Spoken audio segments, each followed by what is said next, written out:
brother. Oh, take your TV in the house. What up? Grillio Spark, young brother. My life as an adolescent, I was born to do nothing. Other guys try to stand in my way like brick walls.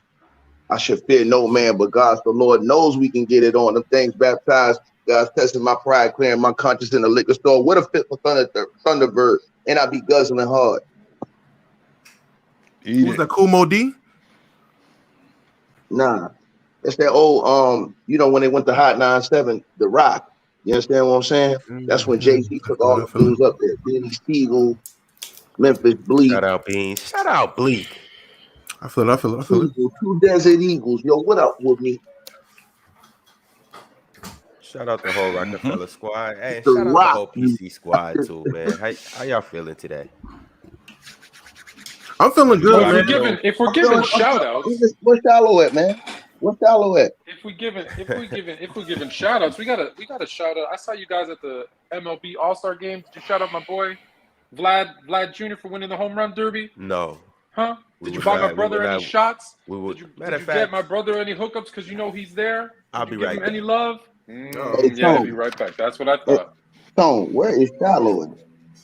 Because that nigga was swearing up and down that this shit was easier than a Sunday morning. That deal was getting done for Dame Dollar. That it was basically a wrap, and that they was going to do the Tyler Hero and all that other deal. I'm here. Word on the street is, you know what I'm saying? This word I heard is that the man said this thing can go to February. Which I'm not surprised, Ticket. To be honest with you, if we rewind the clock back to a year ago, did Kevin Durant not demand to be traded in the summertime last year? What's your favorite line though, Chill? They said, man, they're not finna get that man out for a 6-pack and a bucket of extra crispy. Fucking crazy. Hell no. What you That think? dude's crazy. They You say think they just because look. he won out, we just got to give you whatever you want? No, I don't think so. You know what I'm saying? No, it don't It's a work like business, that. bro. It's a business. Just period. You feel me, dog? I felt like it was only about. What do you mean? I I thought they were gonna do right by Dame. Yeah, that's what it was about. And I'm surprised. I'm not surprised. Well, no, I am surprised. I thought they would actually bend. They didn't fold. They're like, I'm not taking just anything for Dame, and I respect it. Okay, hold on, Damo. Tone something else. Okay, Tone, you something else. I thought they were trying to do right by Dame. I'm gonna do right by you, but I'm not gonna sacrifice myself to do right by you too. I gotta get something out of I gotta get something out of this deal also. I'm just gonna hand him over because I gotta be good to you. What kind of bullshit is that, Tone? Exactly. So that's why you gotta say we're gonna look for the best deal. We don't care what Dame wants or where he wants to go. It's not that we don't care. No, Tone. It's not that we don't care. It's just Stop that it. They don't care. No. It's not that we don't care. No, Tone. It's not that we don't care. We just care about what we need too. This is not a one-sided thing here. This is what happened, man. They reported this out of Portland yesterday. You guys can go look it up. It was on. I think it was on Bleacher Report yesterday. Mm-hmm. Bro, the Trailblazers turned down a deal to get Jaylen Brown, but the deal was crazy. They wanted the number 3 overall pick. They wanted Shaedon Sharpe. They who? You talking about Boston? You talking about Boston ticket? Yeah, they wanted Anthony. They wanted the number 3 overall pick, which is the point guard. Yeah. They wanted Shaedon Sharpe. Mm-hmm. They wanted Anthony Simons. They wanted and they wanted Nurkic for Jaylen Brown. You lost your damn mind. I mean, like, that's why Dame got mad and went and told him to go ahead and move. See, that's the reason why Boston hadn't extended him yet. Because if Boston extends him now, they can't trade him. It has to be a sign and trade. Boston is really looking for a deal. They're quietly looking for a move to get off Jaylen Brown. They don't want to pay him $300. You understand what I'm saying? So, and then this deal would have already been done. Dame don't want to go to Boston. So if Dame would have went to Boston, he could go to Boston and be with Tatum and the center they just got, but Dame don't want to go to Boston. He only want to go to Miami. So this is the reason why Boston has not inked Jaylen Brown yet. They are still looking for a move that they can make to get off him. They don't want to be on. They don't want to pay him superstar money. And they had a deal. They had a deal, but what y'all think? Do y'all think that was too much? I think that was too much, man. That was way too much. That's what I was about. Ridiculous. Like we just got finished talking about. This has to work out for all of us. Tone, if you're the general manager of the Portland Trailblazers and I'm the manager of the Boston Celtics, and I call you up and I go, yo, hand over that number 3 pick, hand over Shaedon Sharpe, hand over Simons, and I'll hand over Jaylen Brown. How you like that deal? And the big man. And hand over the Euro too. How you feel about that deal, Tone? I'm doing it. And why are you doing it? I'm crazy. No, I would never do that. That's a horrible deal. Are you crazy? Terrible. You're giving up all your future, your draft pick, your two best young players to get Jaylen Brown in what? 2 more years out of Dame, and hopefully what? Jaylen Brown and Dame are going to get it done. Nah, and what's it called? Stop No, it. they said they thought the Dame was sold on the combination of him, Jaylen Brown, and the dude they just re-signed for all that money. Grant. Grant. Yeah, Jeremy Grant. I mean, what y'all think that was? Here's the question. Yo, Dame can be sold. Hold on. Dame can be sold all he wants. But name me one. Sorry, you can name me one. Name me more than one ex-player or superstar player who knows how to put together a team. Because I said don't name me one because you're going to say Jerry West. But other than that, maybe Larry Bird. But like the players don't know. I'm sorry. They're not good GMs. So who cares if Dame was sold? Good for Well, Portland. I take that. I do take that. I take that back in one aspect, though. I think you're wrong in one aspect. LeBron got the Lakers to do it for AD. They gave up. Got daggone Lonzo. It was this a little bit different though. This is a little bit different because James was older, and not only was James older, to get a guy like Anthony Davis at that stage of his career, who was an elite player, and they were trying to win right now. Anthony Davis can push them over the top. Jeremy Grant, if you look at the Western Conference and how it's improved this season coming up, if you look at the Western Conference, Jeremy Grant, Jaylen Brown, and Damian Lillard do not move the needle. They're a semifinals team at best. And take it a step further than that. Dame is no LeBron, and Jaylen Brown is no AD. That's the point that I'm making. You're taking 2 steps back on the quality of player too. So and I'm giving up all of my future assets. No, I'm not doing that. Yo, for what it's worth, I think that's a solid. I like. Yeah, that Ron. Some people say that, Ron. Some people would say that. Some people would say that. Look, first of all, they'll say this. They would say that Jaylen Brown was the best player in the finals a year ago. Mm-hmm. Then they would say he's been to the conference finals damn near every year he's been in the NBA almost. Mm-hmm. You know what I'm saying? So he's a winner. Then they'll say he's one of the better defenders in the league. And then they'll say he's an all NBA player. He's a 26-point game guy. I mean, you saying that, and I'm just saying you saying that. Some people would say, because listen, when you think about it, what did the Lakers give up to get AD? They gave up Lonzo, Brandon Ingram. Who else they gave up? Like picks? They gave up kid Josh Hart too.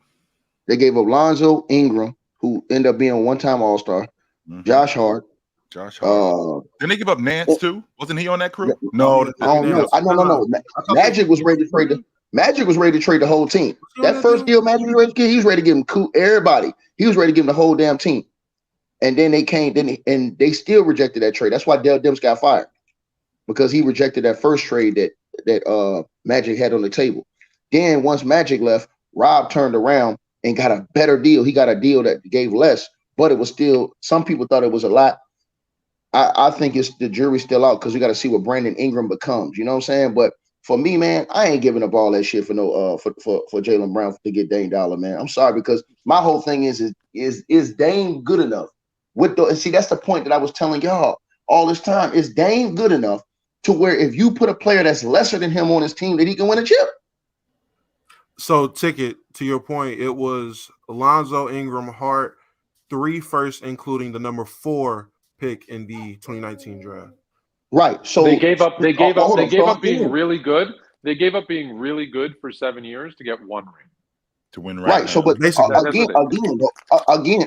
this is the thing, y'all ain't never answered this question.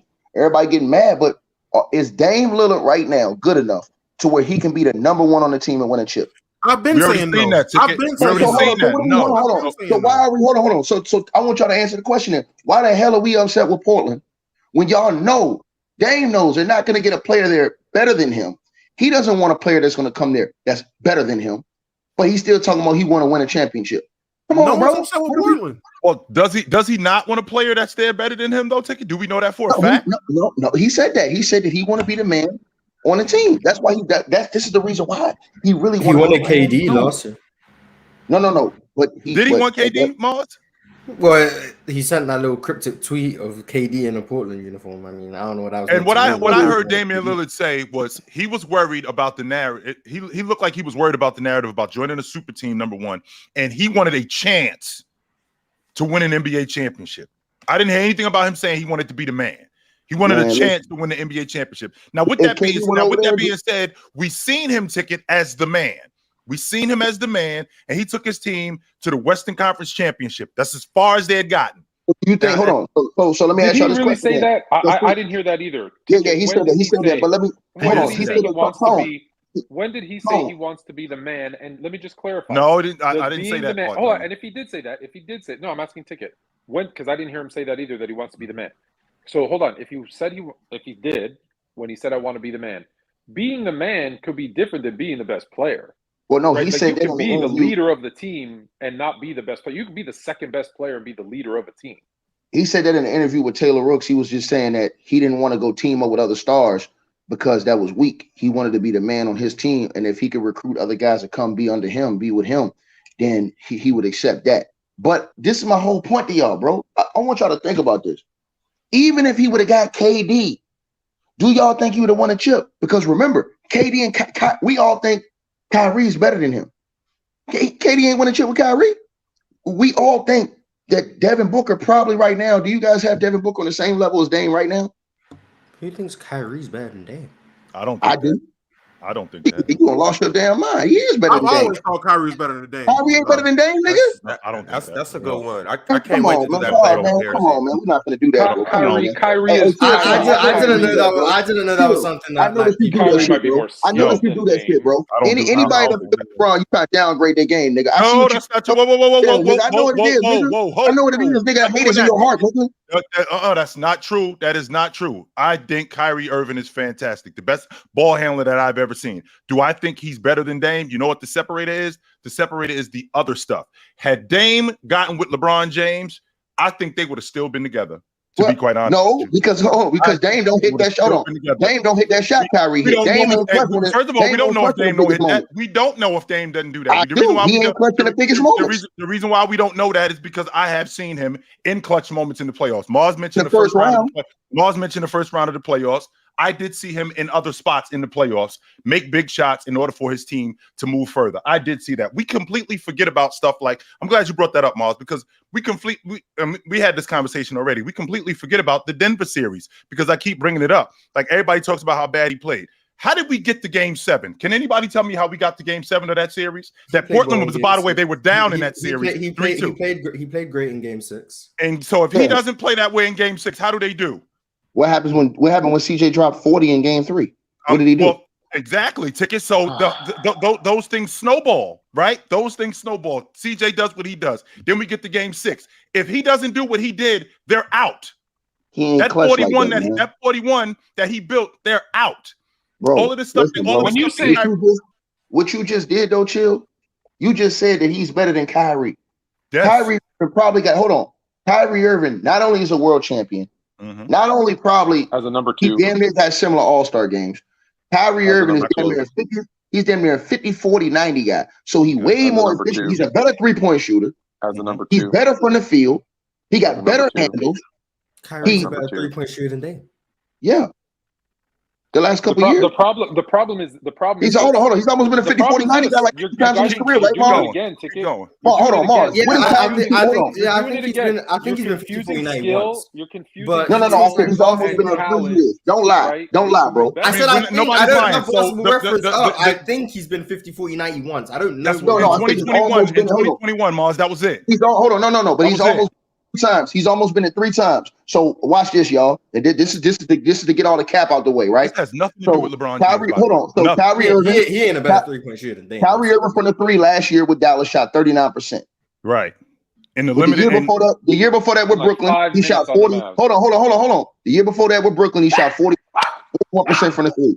Right. The year before that with Brooklyn, he shot 40% from the 3. Mm-hmm. The year before that with Brooklyn, he shot 39% from the 3. Right. The year before that with Boston, he shot 40 from the 3. The year before that with Boston, he shot 40 from the 3. The year before that with Cleveland, he shot 40 from the 3. Yep. Even in 2014 in Cleveland, he shot 41 from the 3. Mm-hmm. In 2012, he shot 39. His rookie year, he shot 39 from the three. That nigga's a better point shooter than Dollar, nigga. Okay, Hell is wrong with this nigga.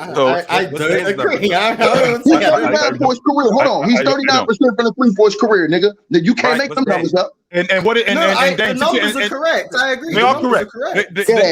I come with that ether today. You have ether. Hey, the difference though, Ticket. Can you tell everybody? Can you tell everybody what Damian Lillard shoots on the long ball for his career? James 37.2 or something. So Kyrie's better. 37.2 and 39. That's not even one more three a game. That's first of all. Hold on, bro. Let's not do that, bro. Let's not do that. Dame takes like 10 threes a game. I'm about to say, yeah, the volume. That's the volume. By the way, hold on.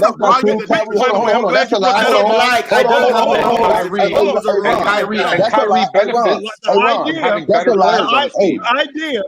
benefits. The idea that you shoot. The idea that Kyrie Irving only let's say he only shoots 5 and Dame shoots 10. He shoots 7.5 last year.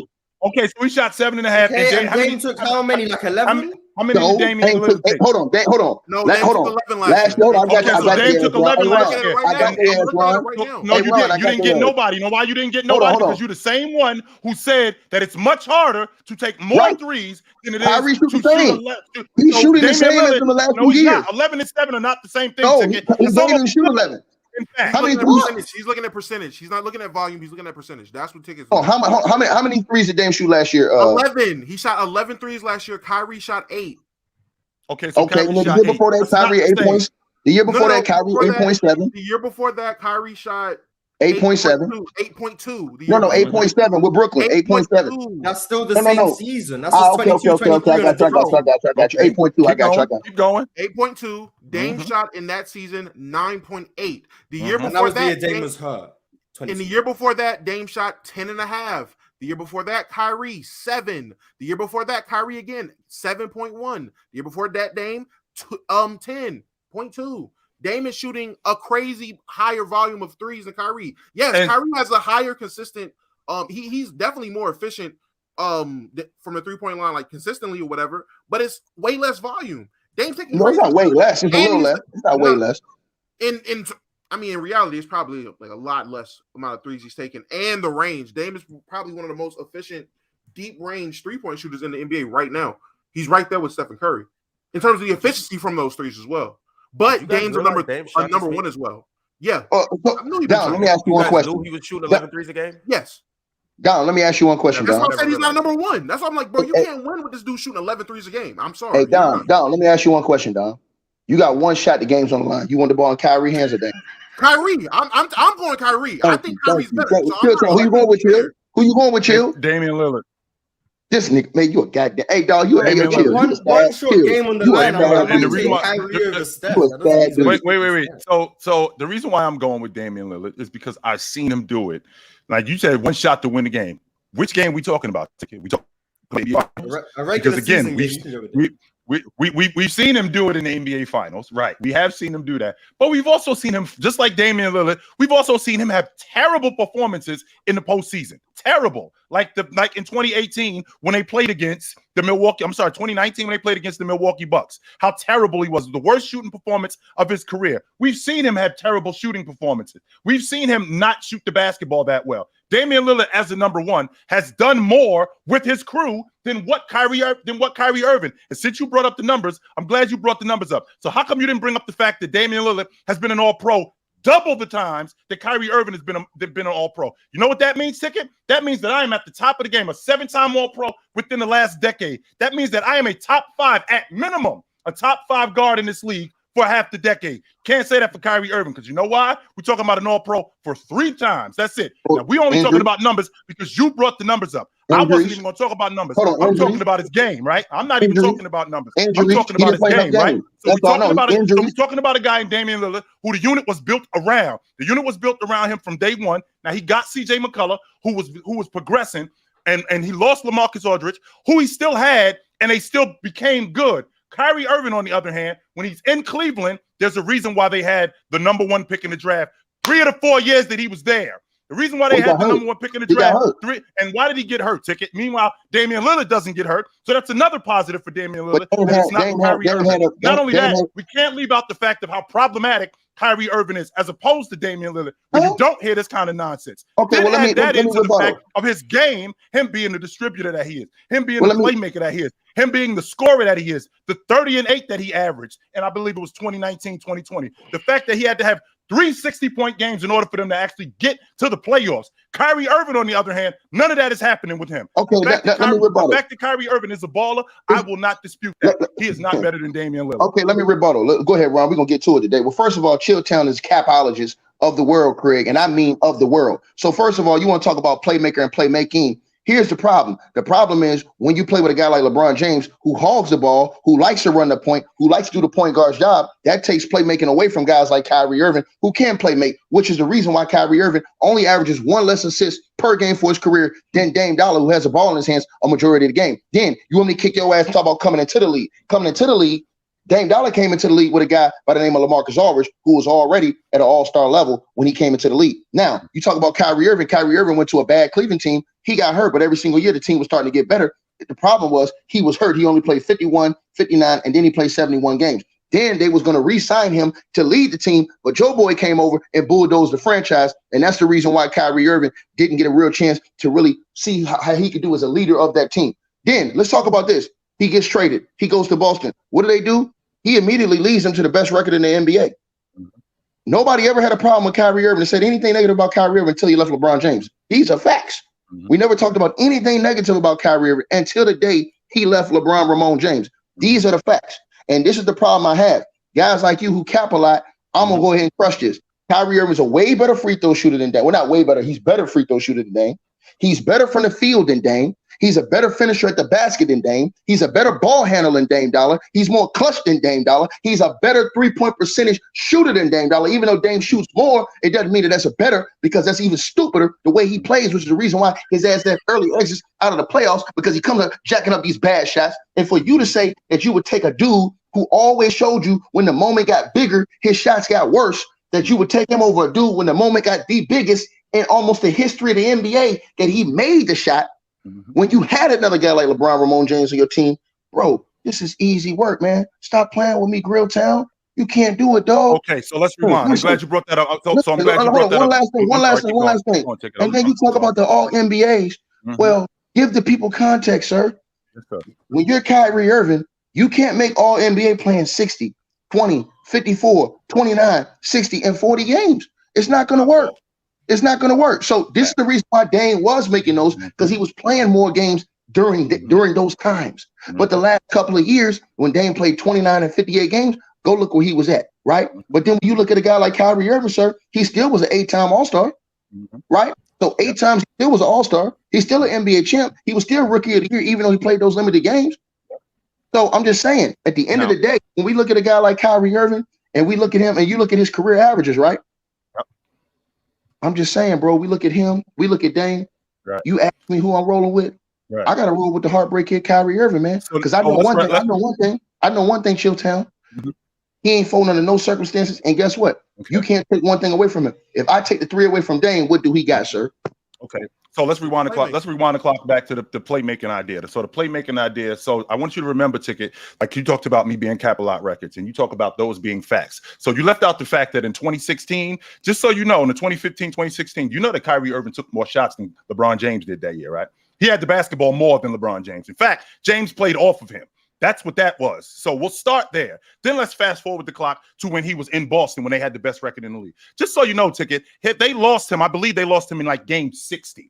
Not only did they lose him in game 60, he didn't play the last, I think, 17 or 18 games of the regular season and the entire playoffs. And they still managed to get to the Eastern Conference Finals without him. So let's dead the logic about how good he was with that Boston Celtic unit. Because the very next year when they see the Milwaukee Bucks, when he has the worst shooting performance of his career, they get mopped out the playoffs in 5 games. Meanwhile, Damian Lillard, who has been the guy from the door in Portland, they built that unit around him, losing LaMarcus Aldridge, building up C.J. McCollum, getting Nurkic, getting all of these guys together. They were going to the playoffs primarily on the strength of Damian Lillard. That is a fact. Okay, cool. No problem. Well, let's look at Boston then. Would Boston have been able to win that game 7 if they had Kyrie Irving to go to the NBA Finals? I think so, because they had nobody who could close in the fourth quarter, nobody who could score. All those other players, Scary Terry Rozier, Jason Tatum, and Jaylen Brown, all them dudes folded under the pressure and couldn't get a bucket late when LeBron was trying to give them the game. If Kyrie Irving was playing, they gone to the NBA Finals. We got a whole different story, sir. And then secondly, Kyrie Irving was the leader of that team when he went over there. They were winning. They were the number one in the East, and they were one of the best teams in the league. These are facts. So before he got hurt, they still didn't get the job done, and they still haven't got the job done without him. So all that stuff you saying and they have put other parts around to show you that they still wasn't better. Like when they went and tried to get dude in his prime from Charlotte, and they said they brought him. He was a fake Kyrie, and I'm talking about Kemba Walker, and it backfired and it didn't work, sir. So no, you ain't just gonna throw any Tom, Dick, or Harry in that situation and think it's gonna work. That's not gonna work on me. Then let's talk about this. Him and KD was together in Brooklyn. They were the second rated team in the Eastern Conference until they got beat. Then you can't blame him for all the other games he missed the other year in Brooklyn when they had the pandemic and stuff like that. And that stuff was going down. So he missed those games. But on the other teams, they were fairly winning teams. Yeah. From the years he left Cleveland and Boston, those 2 years in Boston, they were winning teams. The years in Brooklyn, they weren't bad teams. He just missed that time because of the pandemic situation. And when he actually played, he was killing. And when he played last year, they were second place. And a lot of people thought they were going to be in the Eastern Conference Finals, mainly because of how Kyrie was balling when he was over there in Brooklyn, putting up 27 a game, along with 5.8 assists, along with 4.4 rebounds and 1.4 steals per game, sir, on damn near 50, 40, 90. So, as I say to you again, you can say whatever you want to say, Grilltown. I told you this, and I stand on my nuts on this. You could have put KD with Dame Dollar. He ain't winning no chip. You could have put KD with Dame last year. He ain't winning no chip. You could have put damn near take one star in the league outside of Jokic. Dame still wouldn't have won a chip because he ain't good enough, nigga. So what am I saying? You could have put Embiid with him last year. He still doesn't win a chip. Hey, hold on right quick, Chill, because I want to hear from Fluent. We haven't heard from Fluent. Yeah, go ahead, live in the Vida Loca. What you got? Hey, who Fluent has out of Kyrie and Dame, and then Mars. You know you're next. Fluent, don't lie either, because that's your boy. Don't lie either, because I will pull up, sucker. Fluent Thursday is tomorrow. I don't know if you want to do that. No, whatever. I think they're kind of on the same level. Like the problem is we're gonna fall in love with Kyrie because when we watch him, right, his dribble, his ball on the string, he's flashier, he looks nicer. But at the end, and I'll give him that Kyrie is more talented, more skilled. But if I'm looking at career versus career, who's been able to do more as the number one guy on a team? That's Dame. That's Dame. So I can't answer the question because I think they're equal. But I'll take Dame over Kyrie because he's just available more. Whether it's because injuries, whether it's because his choice and lifestyle, right? Like you said, the pandemic, he didn't play. Yeah, that was his choice as a player. So I'm going to go with Dame, but I'll say that Kyrie is still the more skilled, probably talented player. Mars, burn these dudes up, man. You the tag team champion of the world. Oh my God. Hold on, tag it in. I think if you said in the biggest moment, who would I rather have on my team, Kyrie or Dame? I'd rather have Kyrie. But that's the way I'm thinking about it is if I don't think either one of you can win as a number one option, what you do as a number one option doesn't really hold that much weight to me. Why do I care if you can get to the second round and lose as a number one option? That doesn't help me. So then I have to look at what you do as a secondary option. Kyrie's had the advantage of being secondary to arguably the two best players of the era with LeBron and KD. Dame hasn't had the luxury of being a second option to anyone. Now, by his own admission, allegedly, he doesn't want to be a second option to anyone.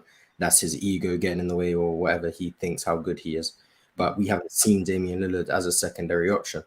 Now, with a guy like Damian Lillard's game and the way that he can extend the defense to 40 feet and the fact that I think he's better as a primary decision maker on the ball, I think Damian Lillard probably is a better offensive player than Kyrie, just because what he can do will make defenses react to him more than Kyrie, who seems to react off other people drawing attention, allowing him to go one-on-one, whereas Dame creates more advantages by forcing double teams, extending the defense, etc. And also he is a better shooter than Kyrie, which I don't know why that was even a discussion. So even though Kyrie is better defensively, I don't think that gap would make up for it. So I think Dame is probably the better player. But if you said for one game in the finals, who would I rather have? I'd rather have Kyrie. But over the course of a season, health included, I think Dame is better. Mark, and I think how is he a better shooter? How is he a better shooter than Kyrie when Kyrie has all of his statistics for mid-range, finishing at the basket, and deep ball are all better than Dame? Well, finishing is not shooting. Dame. No, I'm not saying that. Dame is not a better finisher than Kyrie. I'm saying from his mid-range percentage, all across the board is what I'm saying. He's a better shooter than this dude. From mid-range, long ball, and even finishing at the basket, he clears this dude in all those categories. How is he not a better shooter? Kyrie's a better mid-range shooter. I agree. From three, I think the volume is pretty clear that Dame. But when we talk, Mars, when we talk about deep ball, Mars, when we talk about deep ball, here's something that I was telling Chitchat about a while back. Me and Chitchat, we got into an argument when I was telling him that I really wasn't sold on Craig Hodges, as I knew he was a great three-point shooter. I wasn't sold on him as one of the greatest ever because the man was shooting only like one a game. Kyrie damn near 7, 8 a game, 8 a game for the last 7 years and shooting 40%. That right there lets me know right there, you shooting that, bro, that is hellified efficient. And we've seen the type of shots that Kyrie Irving takes and makes. So it ain't just no spot up, I'm shooting like I'm Steve Kerr. No, he's pulling up off the dribble. He's getting it off everything. So for you to say that to me, that's blasphemous because Kyrie's numbers prove and also the way he gets his threes prove he a better shooter. Because he ain't just spotting up like Steve Kerr. He ain't just spotting up like Ray Allen or Reggie Miller or somebody like that, or coming off screens. No, he creating, pulling this thing. So come on, bro. No, he is. I don't think Dame clears him as a shooter. I think Dame with the added range is probably what makes the biggest difference. I think Kyrie's better in the mid-range. I think Dame catch and shoot probably isn't as good as Kyrie, but I do think Dame off the bounce is a better three-point shooter than Kyrie. I think he probably shoots his jump shots in a more variety of ways, coming off ball screens, out of isolation, side step to the right, side step to the left, step backs. There's more variation in his overall jump shots, which would lead me to say he's probably a more skilled jump shooter, especially from three. But if you want to value the mid-range and the free throws and stuff, in which Dame is a better free throw shooter than Kyrie as well. I don't know why you said Kyrie was a better free throw shooter than Dame. I don't know. No, I meant the last year. I meant the last couple of years because he was 94 last year with the Mavs. Mavericks. Yeah. Well, yeah, Kyrie takes. He was Dame's taking like 9 free throws a game, and Kyrie's taking like. Well, how many damn threes and free throws this nigga taking? That's shooting, though. Like if he's shooting more and he's making that clip, that would make he's a better shooter. I didn't know he shoot 9 free throws. I didn't know he was getting to the line like James Harden. Yeah, he gets to the line a whole lot, and he's at 90. And you know why he gets to the line, Ticket? Because he gets to the basket. He creates a lot of contact. Yeah, and he gets fouled a lot on jump shots. He's kind of cut the mid-range out of his game recently. Yeah, he gets to the basket a lot. That was just last season, and that wasn't even a consistent thing. He's never shot that many free throws before. Yeah, this year he really started cutting the mid-range out of his game, and that's why his free throw rates are going up. Right. So but Kyrie's whole career has been damn near 90. I think someone can check, but I'm pretty sure Dame has a higher career free throw percentage. Yeah, he does. Well, free throw percentage? Yeah, free throw percentage. What's his free throw percentage, Dame? Yeah, he is. His free throw percentage is higher, and it's higher volume. He's averaged a higher volume of free throws. What's 89.89? Okay, Kyrie's 80. Kyrie's 88.5. All right, I mean it's right there. And but that's the thing. I think these guys are close to shooters. I think Dame gets the edge as a shooter due to the range. And then I think from three, the variety of ways in which he can get it off. Now, the mid-range is Kyrie in a landslide because Dame's like starting to cut that out of his game. And if you want to value that very highly, I can understand the argument. But from three, I think Dame is comfortably the best. I can't argue with you and Chill Town on what Wisdom said right there. I can't argue with you and Chill on because we've seen Dame a long time as a leader of a franchise.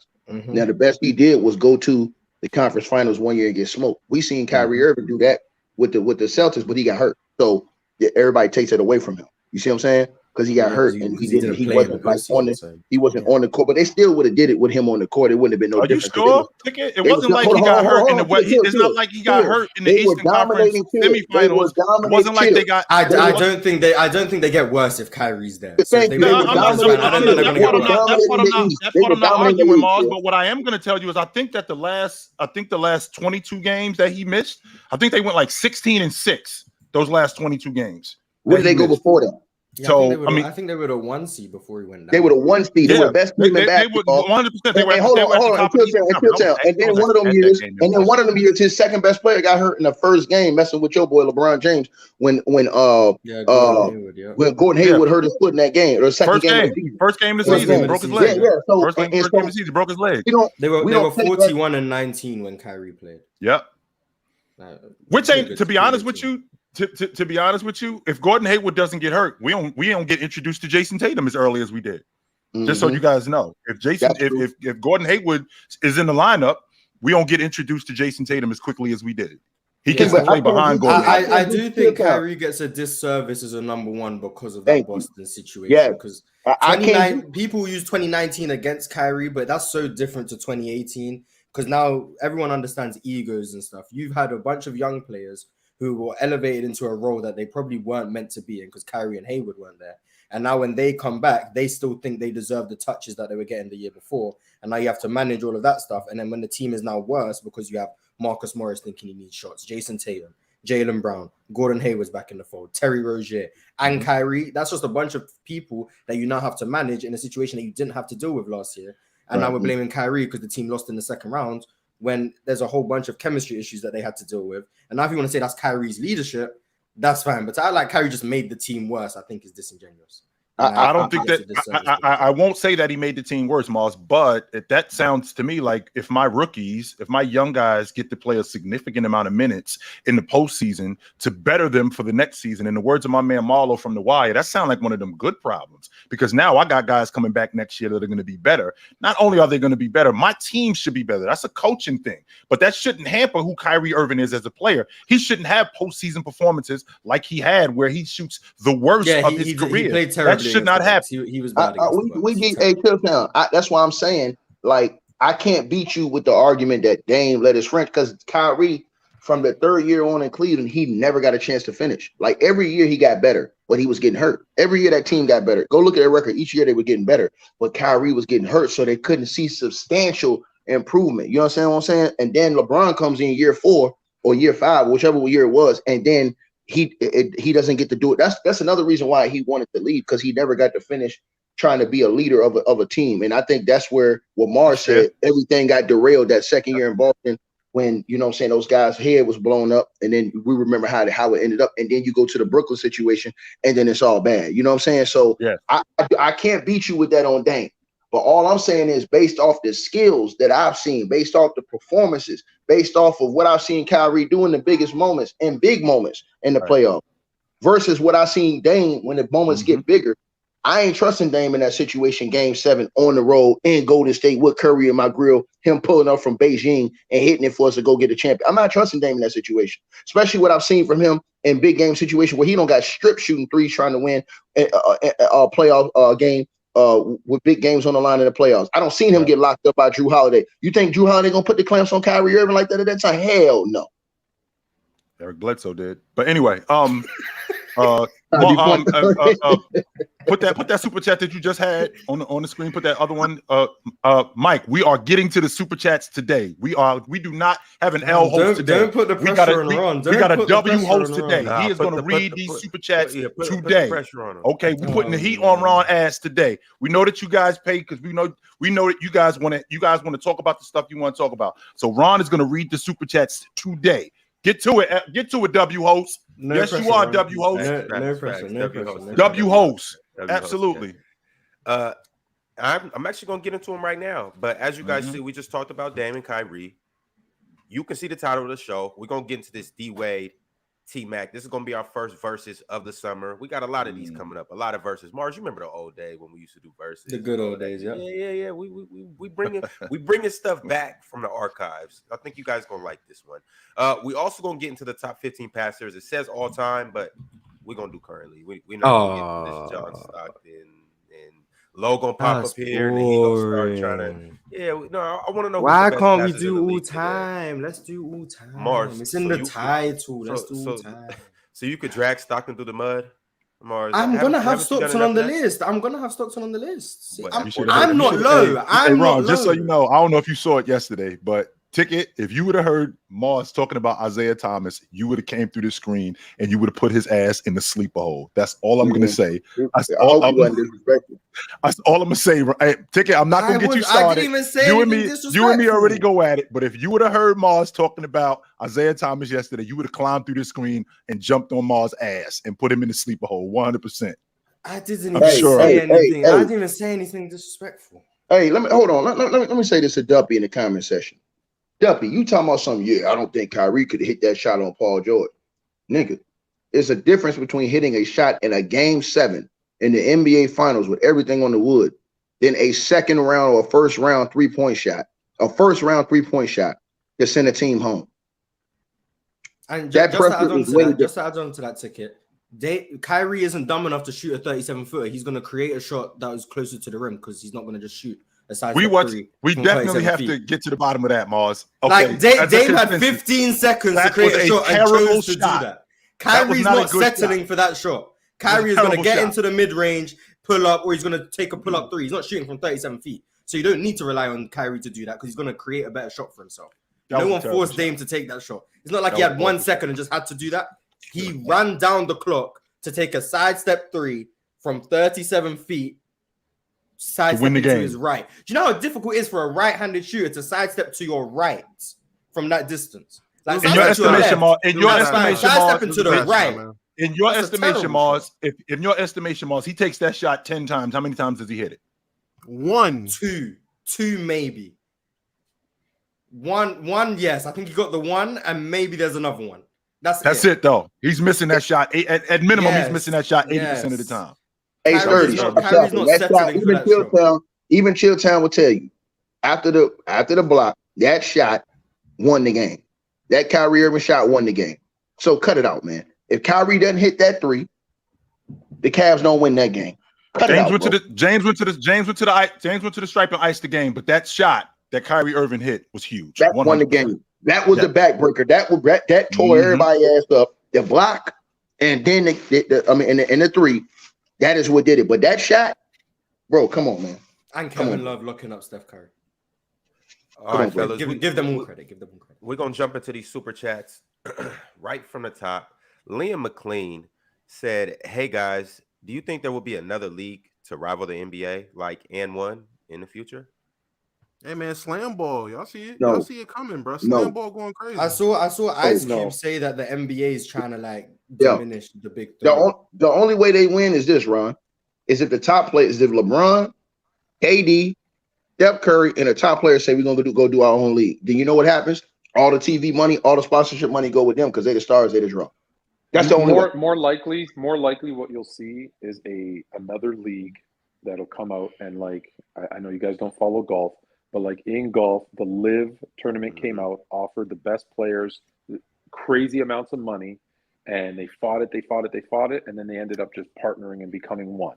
So I could see, because there's so much of that money over there, because they've already talked about buying NBA teams. Adam Silver says we're not going to let them buy teams, so they're going to maybe create their own league, offer crazy money, because you're going to see it won't be the LeBron Jameses of the world, but that next tier down, right? You'll see the Jaylen Browns, every kind of second option. If they get offered $100 million a year, they're going to bounce. Kind of like what the ABA was doing, and then the NBA eventually had to They had to get with them. They'll end up just merging. Exactly. Mm-hmm. They can do it. Hey, chill. I mean, Fluent. They can do it. If the top players in the league, if the top players in the league right now, LeBron, all banded together KD, and said, "Yo, and all of them came together and said, look, man, the owners getting too much of this money, man. We can go ahead and get our own league and take it like an 80-20 split. Yeah. They can go do their own league right now. and cash in. Or there might be another league in terms of rival, just meaning like for viewership. You could get like how this is more up Mars's alley. What is it? MLS in North America. It kind of gets like all the older players when they're done playing for good teams. They come over, right? Because who just came over now? Is it Messi? No, is it Messi? Yeah, Messi with Inter Milan or Inter Miami. Yeah. So you're going to see and that. according right? to Myles, I think he's ancient. I don't know much about Messi, but according to Myles, he's ancient. He's 36. He's on the other side. He's 36. He's old. So you could see that. You could see that where older players start going to a rival league. Yeah, you got to do it though, man. They need competition. It makes everybody better. MP13 with the super chat said, Mars, I need someone to clip that AK-47 segment from Open Gym. Put it on the channel, entitle it, quote unquote, this is why you need to learn how to do proper research. That guy pushing a narrative based on a YouTube compilation was nuts. I mean, it is clipped and it's nasty, but it's clickbait, so it's good. I mean, so what if you say Andre Karolinko's a better defender than Tim Duncan based on an Andre Karolinko defensive highlight tape? Who cares? Yeah, absolutely. Just means you don't know basketball. Exactly. Just make your opinions, man. Make your opinions. Just be sure that when you run up on somebody that know basketball, you're gonna get your lunch eaten. Yeah, that's kind of what happened. But shout out to Jalen though. Shout out to Jalen. The ticket to the world gonna come after you. Jalen, you got an invitation to come up here too and get your whole agenda off, but it might not go as you think it's gonna go. But it's not. Do your thing. Hold on. That's his agenda? Yeah, he said Andre Karolinko is the second best defender of all time. Jalen will happily come up here too. So I mean, we got to the bottom of it. It was based on Andre Karolinko defense. Hold on, that's Jalen Carter? Yeah, Jalen Carter, yeah. Jalen, man, what the hell wrong with you, man? Running around here looking like Ricky Tan, making them type of man. Come on, Jalen, man. Come on, bro. Jalen, man. Jalen, I'm gonna get your ass, dog. I like Jalen too. Very intelligent brother. I like him, man. But come on, man. 40 Cal said, Ron, you want me to remind you about episode 40, Dame versus Kyrie? What happened episode 40? Long time ago. I was trying to tell them that really I'm taking Dame over Kyrie. Is that Bubble MVP episode? Yeah, that's Bubble MVP. I thought it was episode 50. Damn. It was. He meant to say 50, but yeah. Shout out Dame, Bubble MVP. Yeah. That was before I was even on the show. I was in the chat. Good times. Y'all go check out episode 50. Go check out some of the throwbacks. You know how the NBA will put on classic games and stuff like that. Yeah, that was crazy, Chill. Hey, but you know how the NBA will put on classic games. Hey, Chill got some old classic episodes on PC, like in the 30s, 20s. Hey, we got in the 30s. Damn. See, Chill's even old on PC. It's crazy. Just old. Damn. Almighty Lambo said, Ticket. Stop this. You wasn't watching Cleveland before LeBron came back. Kyrie was a bad playmaker before LeBron came. You was not watching my team. You were just talking out of your neck. That's a lie. Almighty Lambo, if you want to come up here, you can pull up here. We can talk about it, chump. Again, like I said, I watched him from the day they drafted Kyrie Irving because I was a Kyrie Irving fan coming out of Duke when he missed damn near season because of that injury. So I wanted to see what he was going to do coming into the league. I saw him when he came into the league. He was balling. He got hurt. You understand what I'm saying? Then he came back the next year. The team started to improve slightly. Got hurt again. Then the next year he got hurt again. Then he came back and said, okay, they offered him the extension to leak, and he was going to be the leader of the team. They were going to build a team around him. And then that's when LeBron James just came in and was like, oh, I'm coming back to Cleveland. Then they trade the number 1 overall pick. They had, I think it was Wiggins they had. That was the number 1 overall pick. They trade him to go get Kevin Love, and everything changed from there. Man, shut up, dog. Who you think you're talking to, bro? When y'all talk to us, man, y'all talking to dudes who really live this and watch this game, dog. What is you talking about? Sit down and shut the hell up. You probably couldn't even name the starting 5 on those teams. So shut the hell up. Shout out Alonzo G. Shout out Dion Waiters. He's from Palm Beach County, by the way. Alonzo G. Back then, he thought he was the man. Hey, he thought he was the man back then. Dion Waitress. Yeah, he thought he was the man back then. You couldn't tell him nothing. But they didn't have. Hold on. Didn't they have? Hold on. What you call was on that team? Antoine Jameson when Kyrie came in. That's before he went to the Wizards. Wait, what is this nigga talking about, nigga? They said that a rat. Those is clowns on YouTube, man. It was him, Alonzo G, Kyrie. Who else was on that team, Damo? I think the nigga with bushy hair. Who's the nigga with the afro? The big jungle looking. Varejao was there. Yeah. Varejao, the big jungle looking motherfucker. And then they had I think that was the year they got Tristan Thompson, right? They had the girl's brother. They had that. What's that girl's brother? What's the girl's basketball? What's the girl that played basketball? Her brother. No, the girl who played basketball, her brother. Anthony Parker. Yeah. He was on that team. And he was solid. He was solid on that team. Wasn't he old? Isn't he? Didn't he just get promoted to the GM, Anthony Parker? Yes, he did. Yes, he did. Good for him. GM of what? He the GM of the Cavs now? Anthony Parker's a GM? Yeah. Oh. I want to say Cleveland, to be honest with you, now that I think about it. Oh, that. They had Ramon Sessions, Donald Sloan. They had Lou Walton. Lou Walton was there. I remember him. He played for the Lakers too. I remember Ramon. Ramon played for the Lakers for a little while too. Ramon Sessions. Yeah, Ramon Sessions. That's a name I heard in a minute. Oh no, Anthony Parker is the GM of the Orlando Magic. They doing work. Hey, that's Fluent. Add that to the list. A player that can build talent or put talent together because that Magic team got some talent. It's never the greats though, right? It's always the role players.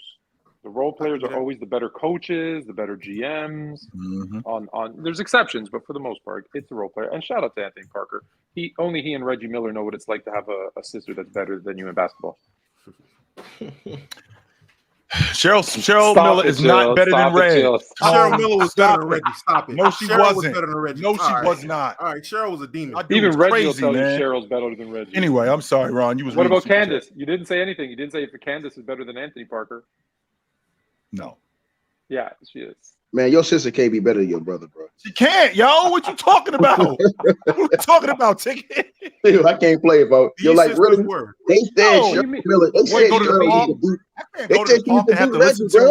I can't go to the park and my sister getting picked before me, bro. What if your sister's Joanna Man? I don't know. Hell no. But I'm just hold on. But some people were saying that. So, hold on. Some people were saying they thought Cheryl Miller could play in the NBA for them. I was like, these niggas, are they crazy? Out your mouth. Cheryl Miller could catch and shoot, no problem. She could do the exact same thing Reggie did. Catch and shoot. Oh my God. Troll alert. Woo, woo, woo, woo, woo. I don't think he's trolling. I'll take Cheryl Miller. I'll take Cheryl Miller and Candace Parker 2-on-2 versus Anthony Parker and Reggie Miller all day. Take Reggie Miller off that. Take Reggie Miller off that Indiana Pacers team and put Cheryl in there against the Knicks. How's she doing? Championship. Yo. Hey, Ron. They going to finals. Hey, Ron. I'm gonna say something. I'm gonna say something to y'all though. I'm gonna be very honest with y'all. Now, peeping out. Now, y'all got to see the wave this stuff is going. Did y'all see what Myles Turner had on the other night? Hey, hold on. I'm gonna say this right now. Hold on. Where at? In Summer League? Now, at Summer League? They just Google it. What he had on the Summer League. I really don't want to see it. I'm gonna so listen. You don't, Ron. I'm tired of being disappointed in these young. Oh, you've been to be very disappointed. You see that, but let me say this to you, right? So they went to this narrative, and remember, I think it was some pushback, and we never talked about this with Pop, who pushed back on. They was trying to push a female being an NBA head coach. And I would never want to, and I have nothing against women, but I never want to accept that because you having a woman in a man's locker room like that, the first time something go wrong, it's gonna blow up, it's gonna go crazy. But I think it's gonna be a day to where they're gonna first have women coaching the men's team, and then I think it's going to be some Joanna Man-ish where they're gonna try to put a woman in the NBA. I guarantee y'all that's gonna happen in the future. Well, two have already been drafted into the NBA. What's the big deal? And I think Becky Hammond would have been a great head coach.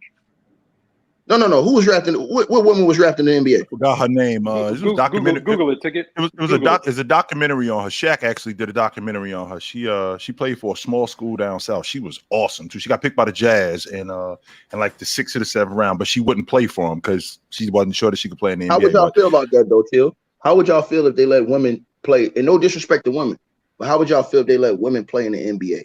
I'm an equal She got opportunity destroyer, to game. be quite honest. Chill, don't do that, man. Chill, don't do that, dog. Chill, don't This is what I'm saying, though, Ticket. I am an equal opportunity destroyer. If you think you can do this, come do it. Nah, Come chill. do it. If any team's dumb enough to do that, let them do it. As long The as they first ain't time I go for a steal, chill, and I grab something else other than the ball. Come on, man. I'm not trying to I get. believe I'm just it's being honest. Lucia. I believe it's Lucia Harris and Denise Long. That's her. Lucia Harris is her name. She's So the you one. cool? Hold on, y'all cool with that? Mars, y'all are cool with a woman playing in the Yeah, NBA? why not? If Why not? a They can team's play, they can dumb play. enough to sign a woman to the NBA, that's their decision. Why? See, Ticket, this kind of Ticket. This There's kind not of going to be a woman who's going to be good enough to play in the NBA. So that means Mike Muscala need to be playing in the WNBA then. So if a team wants to do that, make their decision. That's on them. As long as it's not Houston, I don't care. I think if there's a woman who's good enough to play in the NBA, why shouldn't she play? Yeah, but have we seen it? You're Have you seen a saying chick? there isn't one that would ever be good enough. I'm saying if there's one that's good enough, absolutely draft. Yeah, That's what I'm saying. Like if for somehow example, a woman becomes good enough to play in the NBA, that's fine. I don't care. and I'm it's not going to happen. So that's if a what I team mean, signs Mars. a woman, that's on them. Like Brittany Griner in her prime. You think she could play in the NBA? No. There's centers who sat on the bench that you don't even know their name. I'm just saying, if she's able to rim run better than Testerary 7-footer, if you want to do it, why not? I don't have a problem with it. Bro, but that's the point. I don't care if Here's the my team wants problem. to do it. Here's my- I don't care if the team wants to do it. Coaching It's not going to be good. You said coaching too, though. You said coaching too. I bet you complain. Becky Hammond. I bet you I don't have Becky an issue Hammond, with coaching. who learned under I Pop, don't care about is coaching. a better coach than a third of the coaches in the league right Nah, now. but So I have no bro, problem. you gotta you gotta understand where I'm coming from though, and I'm glad we're having this conversation real quick, bro. Look at this.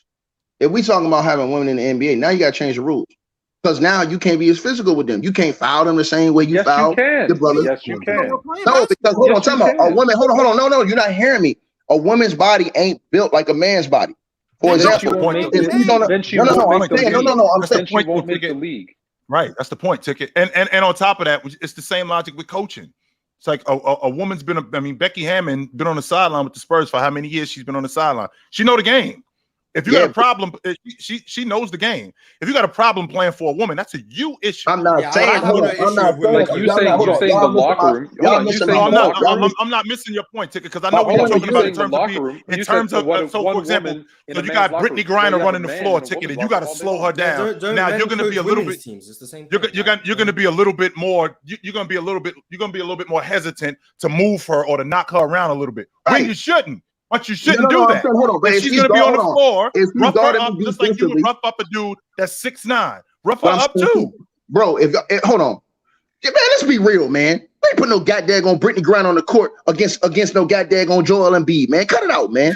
Cut it out, man. Brittany Griner said she could take DeMarcus Cousins. What are you Y'all talking about? She doesn't know what she's talking about. She did say that. And if she's earned, listen. Y'all won't hear me complain unless it says the Los Angeles Lakers have signed Brittany Griner. That's the same thing I said. That's the same thing. I'm not complaining if it's not my team. I don't care. And I have no problem if the woman feels she's good enough and the team is like, well, I have a 15 spot. I don't want to sign another two-way contract. I need publicity. Go ahead. I have no problem with the Indiana Pacers saying, you know what? We aren't doing nothing this year anyway. We just and the first time a woman get hit hard on a foul and her whole leg break in half, the whole world is gonna be crazy talking about how now you got to change up the rules on how you guard women. How you because hold on, did they do that with Gordon Hayward? You do it. You do it instinctively on the court. If all y'all up here, Ron, you Chilltown, you Fluent, at some point in your time, y'all have been on the basketball court and have played against a woman. It was in a pickup game or something like that before, and you don't guard her the same as you guard the men. Stop lying. I did. Hey, I did. She's a girl until she scores. I did. When she scores, Fluent, you a damn loud. Tried to post. I was at the Leo Routins basketball camp. Tried to post me up, and I pulled my leg out and let her drop on the floor. I don't care. When we're on the court, we playing. I took it. I was just playing one-on-one with one the other night. See, there did you hold on? Did you hold on? Did you take it? Did you take it light, Ron? Pressure. She was getting ripped. Ron, stop playing, man. Y'all sound wild. That sound wild as hell right now. Are we talking about basketball, Ron, or are we talking about? No, I swear to God, I'm talking. Okay, I just want to make sure. Man, Ron, so y'all gonna sit up here and say that y'all with a good conscience. You're not thinking it through, Ticket. If a woman is good enough to get drafted, to practice, to make an NBA roster, trust me, the guys are going to treat now. You're saying initially, but once she hits a jumper in their face, or once she steals the ball from them one I'm time, not or getting once she shown makes about a chick. a nice, I'm not. that's it. You're forgetting that it's a girl, and you're going to play the way you play. Because again, if they're good enough to make it, they're good enough to play. I'm not saying take some random who doesn't know how to play. That'd be like any other. That'd be like saying, hey, let's throw. No offense. Let's throw Mars on an NBA court. Yeah, of course he's going to get demolished. He's not. He's just not that guy. So it has to be someone who's good enough to play. I'm just picking on you because you're the youngest, Mars.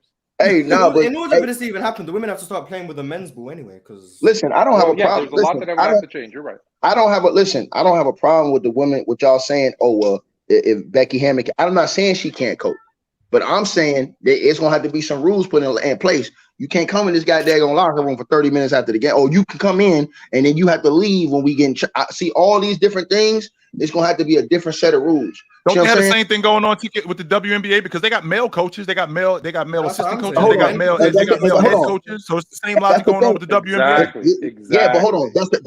That's the thing. But now watch this. What would ever happen if they try to let a man play in WNBA?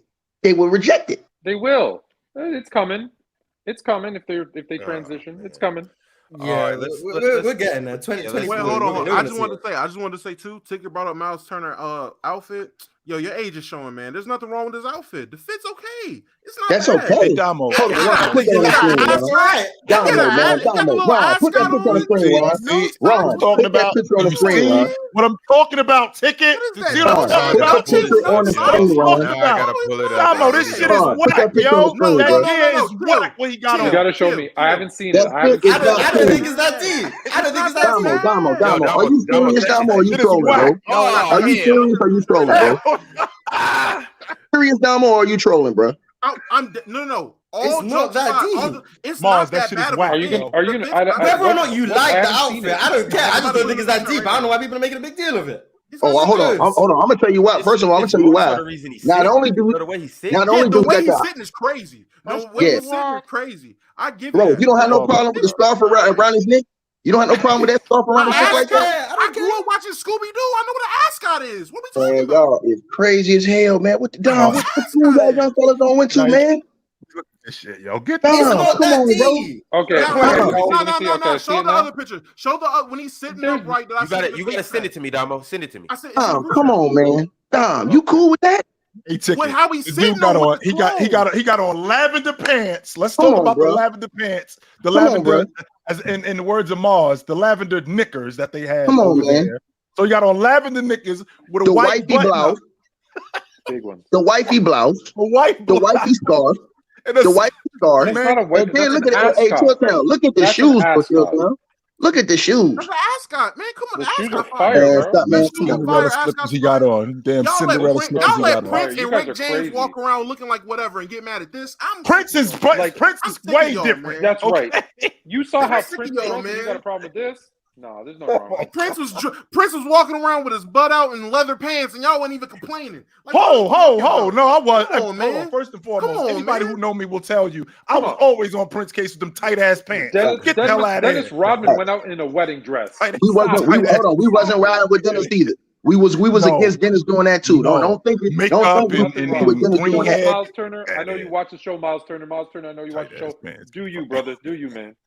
We spent the whole season watching Westbrook win an MVP and model for the Met Gala, and y'all gonna tell with me a dress on, and everybody that know me know that was whack. Exactly. It's not, I just don't think it's that deep. I'm sorry. I just don't think it's that deep. Look, when he's not like, well, yeah, he looks good, bro. When it's not that, when he's not sitting with his legs crossed, and you got that image in your mind, that's fine fit, man. He looked like he might There's have nothing wrong with that. I don't see the problem. I'm sorry. Hold on. Hey, hold on. Hey, all you gotta do is go to Google and type in Myles Turner clothes, and then you'll really see what time it is. He's just trying to be different. You know what? I'm sick of everybody dressing the same who cares? and looking the same. Good for him. Try new Hey, stuff. Mars, you from the we're gonna get to a diabolical. Mars, you from the UK, so you don't understand. You from the UK, so you understand. In the UK, everyone wears the same thing. It's Nike, Tech, and that's it. That's all everyone wears. Yeah, no, I'm saying, but you hold on. I'm saying where we come from, me and Grill Town and stuff like that, bro. That's unacceptable, dog. Because you come from the 1922. No. We ain't saying that. This is 2023. This is 2023, man. Things like, ain't no way we're still caring about what someone wears. Like, who cares? Yes, we are. Hold on. In fact, I'm gonna tell y'all the truth, and she'll tell you this too. The OGs would have beat his ass. Exactly. Because you're old. You can't wear that. No, I ain't saying that. I ain't saying that. I'm just saying. That's what spend his money on. That's No, you're not hearing me. You're not hearing me. You look wild. I ain't even talking about. I'm going back. I'm not even going. Hold on. I'm not even going back to the. I'm going back to from. I can go back in the 2010s. He would have got demolished. And see, this is the thing. You didn't see these guys doing that when they came in the league. Only when they started getting money did they start doing it. No one demolished Dennis Rodman. Yes, we did. Yo, Yeah, we did. People thought Dennis Rodman needed therapy. What are you talking about, Mars? People thought this dude was crazy. And you're right. Karl Malone talking about, do I need to sit down? That's the bad thing. Dudes like AC Green, dudes like that was like, yo, do we need to sit down and have a conversation with Dennis? Because people thought he was crazy. I didn't want to play against him. People thought he was crazy for many other reasons other than what he wore. People thought he was crazy for many other reasons other than he wore a dress that way. And he compounded it with wearing dresses and stuff like that and makeup. It's crazy. But Ron, I just don't get why you guys care so much about Dennis was just ahead of his time, because look at it now. Everybody's dressing like that. Everybody's coloring their hair. Everybody's wearing nail polish. He was ahead of his time. He's ahead of his time. So bothered about what someone else wears. He ain't making you wear it. I tell you like this, who cares? Yeah, I tell you like this, Mars. Inappropriate. That's the thing too. If it was inappropriate, I would understand having a problem. Exactly. It's not inappropriate. This is how hold on, but someone's wearing what they want to wear. They ain't making you wear it, and then you're being bothered. Like, that's just weird. Like, mind your business. I can't tell y'all how to run y'all house, but if I ever had a son that dressed like that, his ass on punishment, sucker. That's your money. This is a random stranger. Like, why do you care? Hold on. Even that ticket. But if your son tells you he's into fashion, and that's what fashion is, I mean, what's the issue here? That's a fashionable look. Fashion has had a big. It's been a big influx of actual fashion in the NBA since the mid 2010s. Let's go back to when you seen all these guys following dumb trends.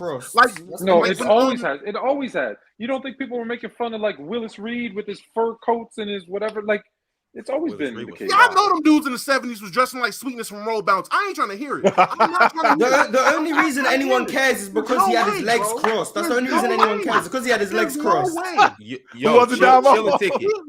Chill a ticket. I got a question for you. They was all dressing like that, getting ready to bowl in the garden, and then when it was done, we out in the town, fur coat with my chest out. They didn't have their chest shaved, so you had to talk on me there. My grandpa put me on game, man. Hey, Ron, don't worry. I'm gonna put Mars' picture on that body, and I'm gonna see how he think he looking at. What Myles Turner like? Do you think? This is the thing. Just because I say I don't care what another man wears, it doesn't mean I would wear what he wears. I don't want to wear that. That's not my type of fashion. I wear hoodies. All I wear is hoodies. So I'm going to wear a hoodie. I don't get why you care what someone else wears. I'll tell you why. I would not wear that. I'll tell you why. It bothers my eyes. That's why. The only reason you care is because his legs were crossed. Hold on. Normally, yes, I do. Hold on. Perfectly fine. It was a regular. Hold on, Fluent. Yes, I do have a problem. Hold on, Fluent. Yes, I do have a problem. I'm gonna tell you why. Because and listen, here's the thing, right?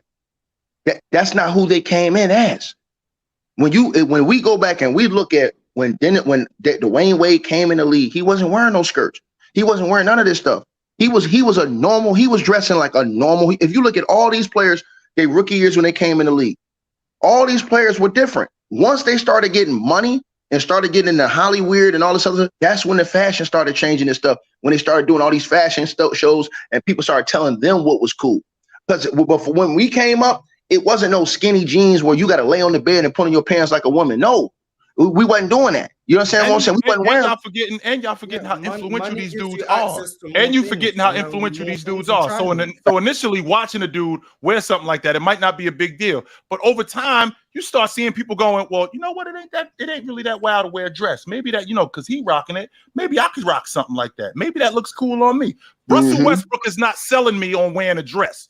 Right. He's not trying to. Yes, he is. That's exactly why he's wearing. That's exactly why he's wearing. Yeah, he is, Ron. No, he's not. Russell Westbrook has never come out and said, you guys need to wear dresses. He's never done that. He wears what he wants to wear, and then you're bothered by it. That's all it is. Someone Well, wearing yeah, what yeah, they yeah. want to wear is not I'm not telling putting the you dress you need on to him. dress It's not like doing this. that. Fellas, Not we doing about that. to You I helped we out. not about to have a But man, fashion let me debate. tell you, chill. Nah, we not. No one's telling you what to guys wear. sound You wear what so- you want You're to wear. making me Like, I sound don't young get- because you two sound super old right now. Like You guys we just have don't know seen how to mind celebrities your dress business. That's what crazy it is. forever. So, No, not a- Fluent, I'm you not got a wearing a purse dress, or a wallet? period. You got a purse or a wallet, Fluent? I have Listen. a wallet, but I also That's have a what I pouch. thought. I have a Euro bag, and I have what some would call when I'm in Europe. I have a satchel, which some might call a purse. See? Absolutely. Fluent, you a joke. See? He already living La Vida I'm Loca. cultured. I am Yo, cultured. I'm before we move renowned. on, fellas, Okay, before I we am move Robin. on, I want to ask Ticket and Chill a question. So you guys get an opportunity to wear two outfits. You have to wear these two outfits. What are you taking? The shit James Harden be wearing, or what Myles Turner just wore? Damn. I wear what James Harden had on that with that teddy bear before I wear that with that bunny rabbit before I wear it with Myles Turner had on yesterday. That big ass Garaminals. Well, I don't even know what outfit he James had Harden be wearing. I'm not gonna lie. Listen, he What came to the outfit? game Remember the with one a, we sent to the chat that one day? And Yeah, he Chill came- almost lost it. he came with a did. bunny. He came with a bunny rabbit on Mars to the That was game wild. on his shoulder, bro. That was wow. Listen, I That seen was Winning wild. Time. I watched Winning Time very thoroughly. I know how Norm Nixon was dressing back then, Chilltown. You're not gonna fool me, man. I seen how Norm Exactly. Nixon was Exactly. They dressing. forget. They You're not forget, gonna bro. fool me. Those big bell bottoms, the shirt That was what was up, their yo. belly That button was and what a was up. ascot. Come on. Come That on, was what man. was up. We can't That was act what was up. like it's not repeating itself, man. History is just Yeah. repeating itself. That's what it History sound like. Repeats itself, That's really what it style sound repeats like. itself. You Exactly. nasty. Hey Ron, you nasty for making me choose. I went back and looked at what Harden had on. Harden had a whole bunny rabbit suit, bro. I don't even know how that fit, bro. And he was styled, and he dropped that was a game he dropped 40 in that game. Look good, play good. You know the rule. Fire. And All right, so we gonna keep it You pushing. look We good, gonna you play keep good. it with You- these super chats. Listen, you look good, you feel no. What is it? You look good, you feel good. You feel good, you play good. You play good, you get Pay paid good. good. Mhm. Last Hulu said Ticket said Dame was the best point guard in the NBA at one point. Has he ever said that about Kyrie? yeah, I said Dame was the best point guard in the league because the year Steph Curry was hurt. I never said it about Kyrie because that year Kyrie was hurt. That year Kyrie was hurt. and then the other years, you still had better point guards in the league. So I mean, come on, bro. Wisdom Warrior said as the number one, what's up, Fluent? I think we read that already. I think you read that one, but go ahead. I didn't say As nothing. the number one franchise guy, Dame clears Kyrie easily. We've seen Dame send Hall of Famers home in the playoffs. Kyrie is a perennial loser and no-show when he went to Boston and they went to the Eastern Conference Finals without him. Yeah, we already. How was Kyrie a perennial loser? He the only one out of the two that got a chip. Because with LeBron, it doesn't count, I guess. But we spoke about this already. Yeah, I'm just saying though. But what did Dame win? Nothing. So why is he calling Kyrie a perennial loser? But then he's not applying those same rules to Dollar. I'm just saying. Daniel Mason said for the past 3 years, Ticket has been saying Dame was equal to Steph and better than Luka. I did not say that. Because those guys' roster was better than Dame. Now, ever since the trade, Dame not that guy. Come on. That's not true. For the last 3, hold on, put that back up real quick, Ron. For the last 3 years, I didn't say that. Hold on, put that back up 1 second, Ron. Put that back up for 1 second. It's gone. Huh? It's gone. It's gone.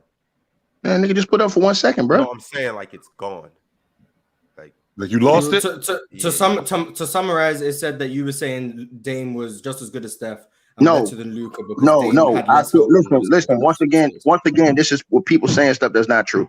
Only thing I said is that Dame and Steph to me would have accomplished the same thing had Steph had to go through the same thing Dame went through. Because I don't think that Steph would have been able to win a championship either without the team he had in Golden State. That's exactly what I said. Do anybody in here feel like that Steph Curry with the same roster Dame had in Portland could have won a chip? I don't think that. No.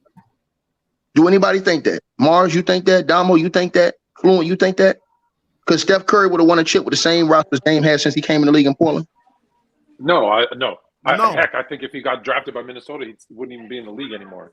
he went to the exact They would have right wrecked spot. him. That's a fact, He went Mars. to the exact right spot. Minnesota would have wrecked him. They would have completely destroyed him if he would have ended up in Minnesota. Hold on, but what about if he would have ended up with the Knicks? I think they would have wrecked him too. Damn. I think If I'm the GM, he would have won a ton of chips. I think he would have lasted on the Knicks. They had a diamond in the rough situation. They would have shown like he would have had the keys. Let me make sure I'm clear. So we're talking about gave him the keys. So we're talking about a Steph Curry who in New York, in that market, he was beat up. As good as he was, he had ankle issues and he had injury issues. They would have ran him out of New York. He wouldn't have been there long. If you're telling me Steph with Mike D'Antoni? Yes, he would have, and with his injuries, because remember those first 2 years or first 3 years, he was beat up a lot. That's why Golden State was able to get him at that rate. The reason why they was able to get him at that rate is because his wheels was bad. And the New York Knickerbocker fans, who are the most delusional fans in sport, they worse than Cowboy fans. I want to make sure we clear on that. They worse than Cowboy fans. Not realizing that they got a gem, they would have ended up running him out of New York. Who was on the team when Steph got drafted? Steph got drafted in 09. On what team? The Knicks or the Warriors? The Knicks. Anthony's not there. Anthony's not there I know yet. Chris Duhon was their point guard. Chris Duhon. Anthony's not there yet. Let's see. They had Gallinari. I got it up right now. They had Gallinari in the Denver trade. They got David Lee, Jared Jeffries, Larry Hughes, Eddie House, Did they have Jordan Hill, Al Harrington, Wilson Chandler, Eddie Curry still there, Tony Douglas, Chris Duhon, Danilo. I don't know if I said him already. And D'Antoni. Nate Roberts was still there. Darko Milicic. Right. He might be averaging 15 assists a game. He might be averaging 15 a game. Bro, listen, I kind of agree with Philtown because they were ready to trade Steph Curry in Golden State. Y'all forgot they were close to trading Steph in Golden State. They were going to trade him to the Bucks. They were close to trading Golden State. In New York, with them having Steph Curry as a lottery pick and them expecting Steph Curry to be that's not necessarily savior, but expecting him to be better and for his wheels to be as bad as they were, knowing the delusional New York Knicks fan, they would have ran him out of there. Yeah, that would have been. You have to.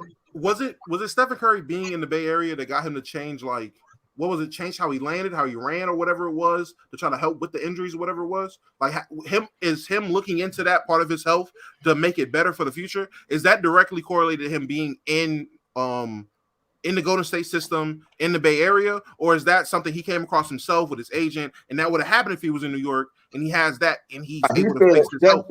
Steph said that's my question. He said he trained differently after those injuries. And it was just him. I'm saying, so that wasn't the Warriors trainers telling him. No. I can't say that. I can't say who was that working. That would be my question. Am I saying? I believe it was. I think it was the Warriors. In cooperation with him and his people. So I think if he goes to another, now some teams have good training staff, some don't. So that's why I said he went to the perfect situation, not just in terms of scheme and system, but the people around that helped him heal those injuries and deal with those. I think I think but real quick though, to say the Wills, I'm sorry, Mars, and I just want to say to say the Wills was bad is kind of a reach because we're talking about a guy to go 80 games, 70 thank games. you. Just making my point. He gets hurt with 26 games, and we have 78 games, 78 games, 80 games, 79, 79, and then 51 in 2018 because he gets hurt. So if you're telling me, at that time he had bad Wills, I don't think that's true. I just think Stephen Curry at that point in time, his third year in the NBA, he gets hurt. No, he had weak his ankles were weak, but they did a great job of strengthening them. So it was like nagging injuries that stopped him from being as good as he could be. So even though he was playing in a lot of games, it was the strength of his ankles that happened over a few years that gave him to become the player that he is. Tone. I think that's him. I don't think that's Golden State. No, that's Golden State. Hold on. I think that was Golden State. I agree with Tone. His ankles don't get strong. Yeah, they were terrible. I agree. I agree with Tone because sometimes it can be, sometimes it can't be. Because I'm going to give y'all two quick examples. Remember when Michael Jordan started going to work with Tim Grover? D Wade went and worked with Tim Grover when his wheels was bad, and he got him better for a couple of years. He got him at the peak at a higher level than he thought he could get back to. Him, D Wade going to work with Tim Grover. Then you got a situation like this summer. This is why I'm interested to see what's going on with AD. I'm seeing AD out here boxing this summer, like trying to work on his cardio, trying to work on his toughness, trying to work on his physicality. I want to see if that what type of go, big fella. Let them hands go. I want to see what type of effect that has on him, though, because in boxing, boxing is what screwed up Dame. boxing because you're twisting your core, and Dame has a strain, and he's never been the same ever since. You better be careful. But it doesn't. But that's supposed to build you up too. Like there's no type of trainer like boxing. I don't think it's the first time Anthony Davis has boxed. I think he's done plenty of other cardio exercises. I just think with Anthony Davis, sometimes you're just unlucky. Like no matter what you do as a body, sometimes you're just unlucky with your body being broken down so easily. So yes, I think you should give credit to these trainers or team medical staff. But sometimes you're just born with bad knees or degenerative back or whatever the case may be. I think Anthony Davis just has one of those bodies where no matter what he does, he's going to have these lingering small knick-knack injuries. So some players have bad knees, some players have bad back, some players have bad feet. Anthony just has a bad body. Bad luck. I said bad luck too. I understand there's some players who just have really bad luck with injuries. Well, I disagree with you on that because I think it's a lot like dealing with balance, the way you land and stuff. AD doesn't know how to land. If you watch him when he jumps up and does these turns, he doesn't know how to land. And so there's things you can do that you can work on, plyometrics and all these other different things that you should be focusing on to help you learn how to land, to help you land correctly. These are some of the things Fluent was saying about Zion Williamson. You know what I'm saying? And listen, Zion, salute to him for admitting that he had a weight problem and he can't stay away from the food. You understand what I'm saying? But he need to get that under control. He need to get the right people around him, the right nutritionists to change it, and then he'll probably stop getting hurt. If he starts eating the right diet, and he starts exercising correctly and doing the right stuff that he needs to do, because he's admitted that he hasn't done that. So he just got by on talent. So to me, if these guys really start taking it serious at those levels, you'll be able to, even if they do get those slight injuries, they'll be able to play. Like you look at guys like LeBron, guys like Kobe. Early in LeBron's career, we talked about this yesterday. I was always amazed at how many injuries LeBron played through, and sometimes they never reported. Like you would never see it on the report after the game. You will see he twists his ankle bad during the game, tie his shoes up tight. 1 minute, he right back on the court. Kobe and these guys play through all these injuries. That's because of how they train. They train so hard that their body is able to overcome and recover to these things. And I think with Steph Curry, that's what happened in Golden State. And I think with AD, that's his problem, is that I think he doesn't focus on those type of things in the off season. He doesn't strengthen other parts of his body. Therefore, this is the reason why you can see a guy like LeBron James, who Rich Paul came out yesterday and said LeBron probably might play 7 more years. He did say into his 40s. I think that's nuts. I think that's nuts, but I think that's like he also has a family. Like he probably wants to spend time with his Hold on, chill town. I don't. Hold on, chill town. I don't. No, listen, it's not him. He just averaged 28 this year. So listen, LeBron, hold on. Let's say in 3 years he'll be averaging around 21, 20. 3 years, right? Mm-hmm. That's not a push. Bro, Vince Carter played like 9 years after his prime. Was over with. Like 9. Just chilling. So could LeBron James play another 7 years? All you gotta do is stay in shape. If he continues to stay in shape year round like he does, yeah, he can. Even if that's even if that's true though, Ticket. I mean, hey, come sit your ass down, yo. Enough already, But chill time. He changed your game. See, hold on. See, this is the thing. Now, if he becomes more of the playmaker and that's the thing. LeBron he's gifted. He got other aspects of his game. Like he can rebound, he can play make, he can create for other dudes. So that doesn't take a whole lot of athleticism. You understand what I'm saying? Fall back on the scoring some, and you see some of the other numbers uptick because the other younger guys are getting better around him. He can last around. He can. I think that he could. I think he can move to the 4 and be the consummate 4 in the NBA. Basically, just playing a little bit more in the box, being more of a playmaker on the box, playing more in the mid range. I think he could be the consummate pro to do that. My question is like, do you really want to play basketball at 44 years old, my man? Oh, you like it? He's doing so many other things outside of basketball. I mean, do you really still want to do this? Yeah, but when he told, hold on, but physically, I'm seeing him in workouts. Physically, he looks like he clearly still got it. But the question now becomes, I've been doing this. Think about doing something for as long as he's been doing it. Whatever job it is, whether you working 20 years at the plant, whether you working 20 years to be working that long somewhere, at some point it has to be, do I still want to keep doing this? Is there other things that I want to do besides I think LeBron James is motivated. If you love what you do, it's nobody else. I think he's motivated to do something nobody else has ever done. And I think that if LeBron gets anywhere close to 30 years, and I said this in a video I did yesterday on my channel, I said anywhere in 30, if he gets anywhere close to it, hold on, and let's just say he's doing it at a 19 point. 100% he's doing it. See that? They all of them gonna say he's a GOAT. There's no way a guy gets to year 25, 26 in the NBA, averaging 20. That means this dude would have averaged 20 for over 20 years in the league. That's that. And I'm gonna tell you that's something. what I said, Ticket. That's what I said, Ticket. There's going to come a point. There's going to come a point where he still hasn't achieved as much as some other people, but he's just been peak longevity is just so long. There's nothing else you could say, but dude, that's the dude. Like there's a point, and I think that's a year. It might only be a year or two away. Like you have a peak longevity of 22 years. Like can't argue anything. The guy's gonna have 40, 10, and 10, and that means 40,000 points, 10,000 rebounds, 10,000 assists. It's insane. Insane, bro. Yeah. And Chilltown, that's the path he has to. That's the only argument that he legitimately will have to say, hey, man, I'm this. You know what I'm saying? Because that's something that nobody, and The Rock means nobody, has ever done. And you don't think nobody will do that again. I would be. Well, if you give them PEDs as well, they can do it. I would That's be crazy. grateful. I would be forever internally grateful to see somebody. Let's take LeBron James off the table. In my lifetime, to play 25 years in That's the crazy. That's not just play nuts. 25 years. Not just How many years did 21 years. How many years did Kareem play? We've seen Kevin 20. Willis, That was Vince it. Carter, 20. whatever. From 69 to 20. 89. 25 years at that level. Yeah. Who played the most years? Who's played the 20 most years years? at all NBA level. Hold on, who's played the most years? Vince played like 22, I think. Yeah, he played 22 seasons. Vince played 22 years? But like you said, the 22 second half of his career, he was a role player. He only had about 7 kind of all-star, 7, 8 all-star caliber seasons. Just think about this. I don't know who it was. I think it might have been Hoops Nation. I saw it yesterday. Put out the best second option on every team, and they had LeBron as the best second option on the Lakers. And people were going crazy because they're like, he's not the second option, he's the first option. Year 21, 38 years old, and we're debating whether he's the first or second option on a title contender. Still making all NBA. insane. Still making all NBA teams at 38 years old. Crazy. That's Expectations we have of an athlete in his 20th season, it's on LeBron James. It's just ridiculous. Like, to hold him to that standard in year 20. And I'm gonna tell y'all something. One. Brady's the only other one. Brady. If he at Chilltown, and if he touches, and I'm gonna tell y'all this, if he touches and they win a chip, he's standing, he going for the gusto. If he wins one more chip, he going for 6. He can't get the 5 and not try to at least get that. I'm not getting 5 and going, all right, I'm out. No, we right there. He's going for 6, Chilltown.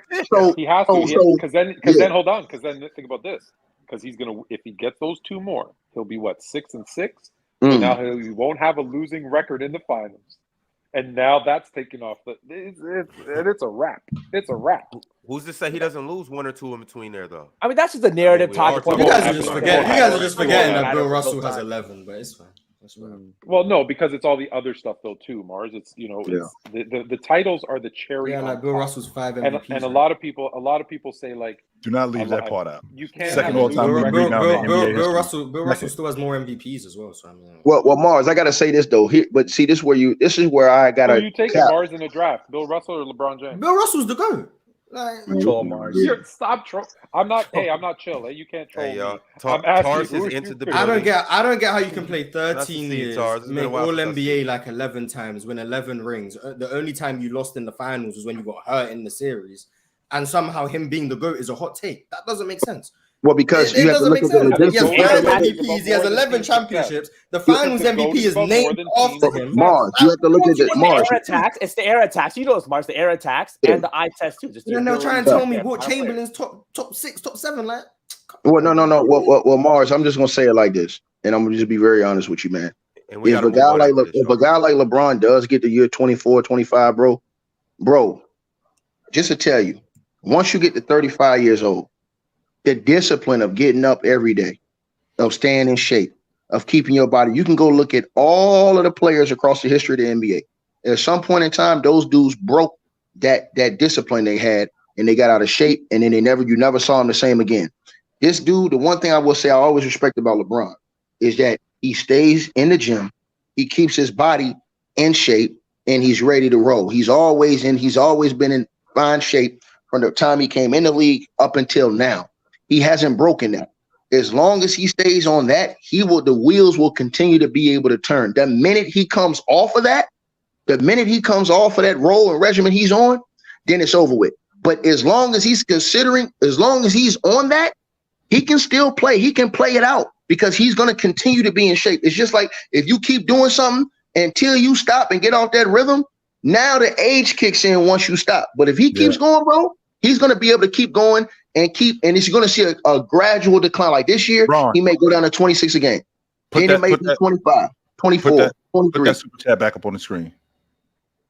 Michael, relax, brother. We're going to get to you. We still got a whole bunch of show left. We got you. We didn't forget about you. We're going to get to you. So chill out, my man. LeBron playing 25 years and still having half as many rings as Bill Russell kind of hurts his case. But ring culture is crazy. Go ahead, Ron. One series, you in the finals. Okay. All right, y'all. We're going to go ahead and get into this D-Wade versus T-Mac. Are y'all ready for this? Let's do it. What made you want to do this?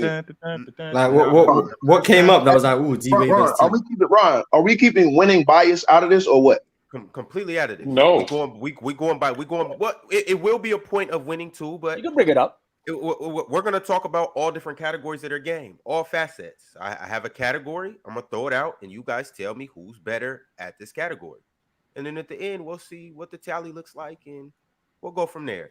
But Dwyane Wade versus Tracy McGrady. First, let's start with passing. Who's a better passer? We're going to go in order. We're going to go Mars, Chill, Fluent, Jalen, Ticky. Mars first. D-Wade, T-Mac, passing. Dwyane Wade. Chill. Wade. Fluent. Dwyane Wade. Jalen. Dwyane Wade. Ticket. Wade. Next, we got handle. Who has a better handle? Everybody slowed up on that one. It's easy though. It's easy. All right, it ain't that easy. Go ahead. Dwyane Wade. McGrady. Yep. Fluent. Wade. Jalen. Tracy McGrady all day, every day, twice on Sundays. Ticket. T-Mac. Jalen, why is it so easy for T-Mac? I just thought he had a much better handle than D Wade. I think he was quicker. I think he had more moves in his moves in his bag. T-Mac D Wade, 100%. T-Mac, Tracy McGrady was quicker than Dwyane Wade, without a doubt. Especially No, when no, he first I was hearing this. The lateral quickness of T-Mac, I think, was far exceeds Dwyane Wade. No. What? Of all the things to say, quickness. I think so. Are you watching highlights again? No, it's games. We watched T-Mac. We grew up watching first with the Raptors and then Orlando. Quicker than Dwyane Wade's is insane. I think in the one-on-one. Yeah, because isn't Tracy McGrady's nickname Flash, right? That just talks to his speed, right? See, but I'm saying, that's people Dwyane nickname Wade. with Flash. I don't think Dwyane Wade's lateral quickness was not that with the ball. Hold up. His whole Flash nickname with the ball, he wasn't the Flash. Again, yes, that's great. But with the ball, that lateral quickness, that between the legs. That's so Jalen, funny. You said you watched him. Hold on. You said you watched him. Oh, wait. He said he watched him. You said you watched him with the Raptors? I live in Toronto, Fluent. Yes, we Toronto Raptors. Okay. So you watching 19 So let me tell you. No, let we me saw tell you him, something. Tracy, and in Orlando. Because you might have been watching it through baby goggles. Because at the time when he was with the Raptors, they talked about how slow his handle was and how he looked like he wasn't even trying. Now, granted, that's because it came effortlessly to him. But they were talking about him being slow off the dribble. And Dwyane Wade is much faster than Tracy McGrady with his handles. That's so when you brought up the Raptors, that just blew my mind. The effortless that thing, was not what we were saying at the time. Well, clearly, I give Tracy McGrady the edge in the one-on-one because I think he was nicer with the peel in the one-on-one. In transition, no way. Because Dwyane Wade was Dwyane Wade fellas. was. We go get to all of that though. Okay, I'm sorry. Get to all of that. Next, I have finishing. Dwyane Wade. Wade. Tracy McGrady. You said finishing? Yes, at the rim. 6'7" with the rim? balance. Yes, at the rim. Damn, dog. That's hard right there. That was And Jalen, just so you know, I seen Tracy McGrady in person, standing right next to him. He's a bit of 6'9". There's nothing 6'7" to 6'8". Okay. He's a bit of 6'9". Every bit of it. 6'9" can jump out the gym like nobody. Damn. I'm gonna have to go T-Mac. Okay. Next, I got defense. T-Mac, D-Wade. Dwyane Wade. Wade. This one's not even close. It's Wade. I'll agree with this one. It's Wade. Take it.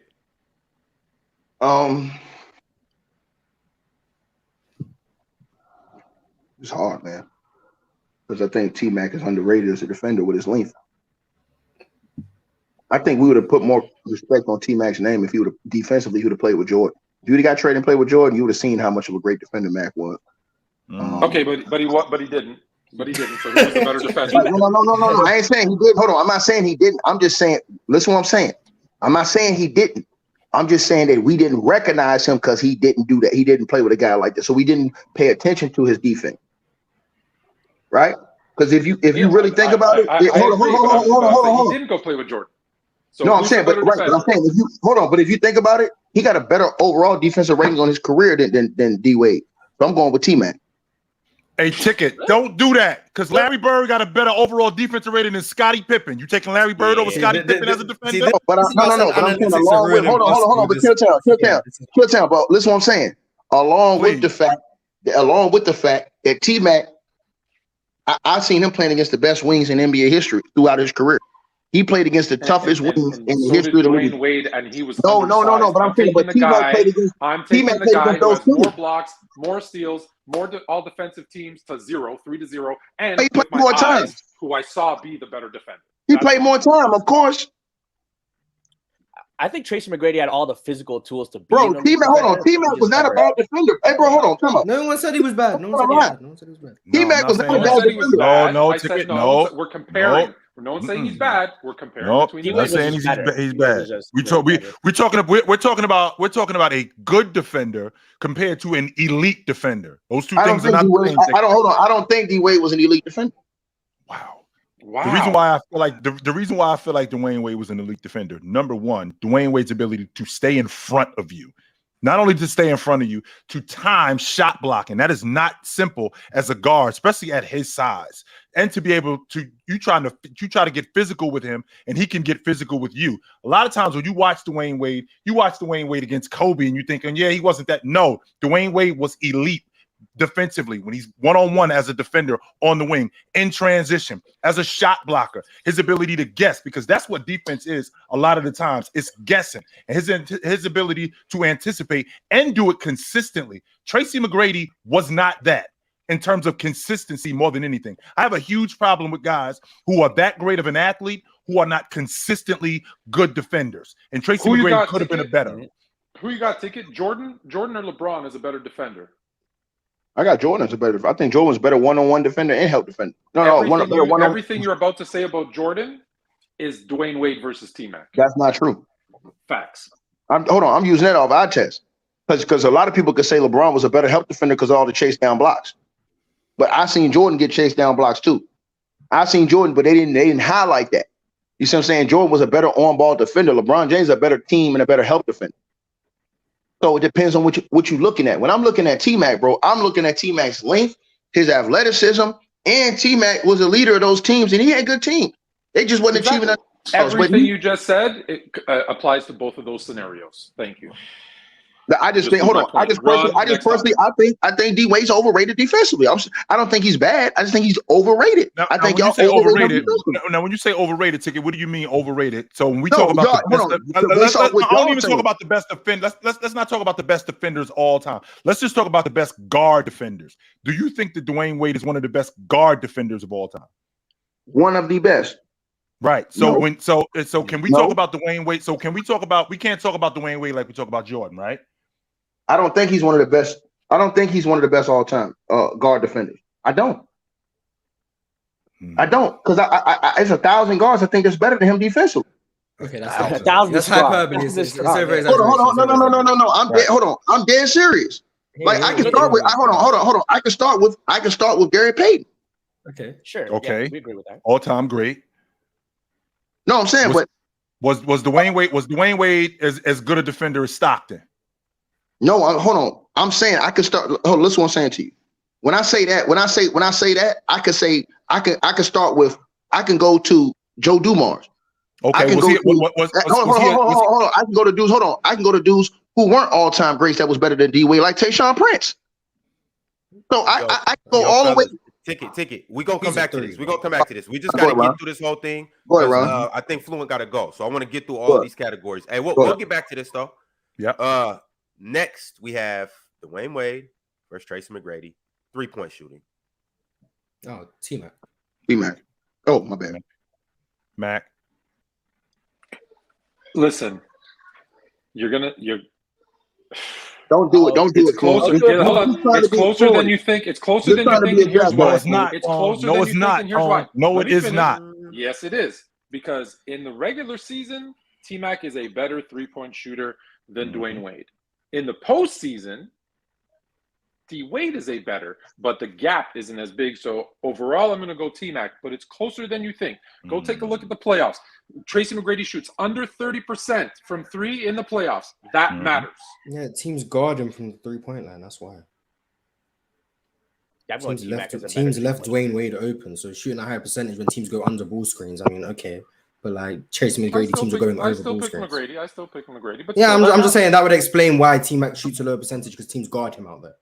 So no one cares about the reasons. Tracy Mars. McGrady is the better. I care, but I yeah, think I get it. In Ticket, you said T-Mac. Yeah, of course. Hey, for what it's worth, I think Dwyane Wade was an underrated 3-point shooter too. Huh? I think he was kind of underrated. Because the thing about it, Ticket, is he would make big shots. He would make big When shots. they counted, he would make them. Wait, Ron. What's up? Give me 10 seconds. Again, they asked me, was D-Wade one of the best? We got to go back to that question, Ron. Was D-Wade one of the best guard defenders in the league? We got to go back to that. Mm-hmm. We'll get back to it. Next, we have mid-range. Who's better in the mid-range area? Tracy Mars. McGrady. Okay. Wade was awesome, but Mac was better than him in the mid-range. Fluent. He was better at getting to spots. Yes. Yeah, Tracy McGrady is better in the mid-range. Tracy McGrady. Right, man. Who you got, Ticket? Mac? Mac. All right, cool. Next, we have overall scoring ability. Dwyane Wade. Mac. Oh, my bad. Damn. All right, you already got it, Ticket. All right, Mars said D-Wade. Ticket said Mac. Chill. Who you got? Tracy McGrady bag was serious. I think Wade was a better transition player. I think it's D-Wade. I do. Yeah, I think it's D-Wade. I think the separator is in transition. I do. Phil. I think the separator is in I think it's Tracy McGrady. Phil, you're going to make me drop this butter biscuit and come through the screen, man. What the hell wrong with you? Hold on. Wait. We're going to get there. So Mars, you said D-Wade. Mm-hmm. Ticket, you said T-Mac. Chill, you just went with D-Wade. Jalen, you just said T-Mac. Tracy, T-Mac. Okay, Fluent. You get to break the tie. Who you got? Oh, excellent. Overall scorer, I'm going with Dwyane Wade. Okay. Wade gets that category. IQ. Who's a smarter basketball player? Dwyane Wade. Yeah. Wade. Fluent? Well, that's the one thing no one is ever accusing Tracy McGrady of being. So Dwyane Wade. Dwyane Wade. Wade. All right. Wade clears that category. And last but not least, we have the clutch gene. That doesn't mean that Tracy McGrady was dumb, by the way. Just so you guys know, it's just that Wade was smarter. That's all. All of these things doesn't mean that the other person sucked. It's just you have to pick one. Yes. But keep going, Ron. I'm sorry. Mars, who's more clutch? Dwyane Wade. I think it's D-Wade, Wade. Chill? Yes, Wade. Fluent? Dwyane Wade. Dwyane Wade. It's even to me because I ain't seen when D-Wade was clutch. I mean, the 06 Against the finals, against Dallas. Hold on. Even in the 2011 finals, he was clutch. He was getting sold. Hold on. If they win that series in 2011, who's the Finals MVP, Mars? No, I'm saying, but the series he went to the I'm not saying that. Hold on. We're not saying that. He said, hold on. He said clutch. So when we talk about clutch, D-Wade was going to the free throw line all those times they won that chip the first time. So I'm not saying that he ain't big in like the finals. we saying clutch. I'm thinking like when the game is on the line, like what are y'all saying is clutch? Because I seen T-Mac score. I seen T-Mac score how many in 1 minute to win a game before. I seen T-Mac hit game winners. Yeah, So I'm just saying, like T-Mac to me, I've seen T-Mac bigger in game winning situations than I've seen D-Wade. How did T-Mac do? I'm just saying this same logic perfectly applies to Damian Lillard. Just so you know. No. The same logic applies perfectly to Damian Lillard. Mars. Just saying. No, Mars. Listen what I'm saying. Listen what I'm saying. He asked a question about two guys. He said without winning bias. Yeah. That's what he said. So you think Dame is clutch? So you think Dame is clutch? No, you're not hearing me, bro. I'm hearing you. I'm asking a question. No, I don't. I'm saying I put the winning bias in that debate. Take the winning bias out. Take the winning bias out. Hold on 1 second. He wasn't by himself the whole time. He had Yao Ming a couple years. He had a couple years. He had Luis Scola, a couple good teams. So he wasn't by himself. All I'm saying is this. I asked him, were we using a winning bias? This is the reason why I asked him, because if he was going to ask a question like this. Because if we saying, look, take the championship out of it, who you think is more clutcher? If you telling me the game's on the line, I gotta get the ball to T-Mac or the Wade, I'm getting the ball to Mac. Okay, so based on that, take the winning bias out of it. Is Damian Lillard clutch?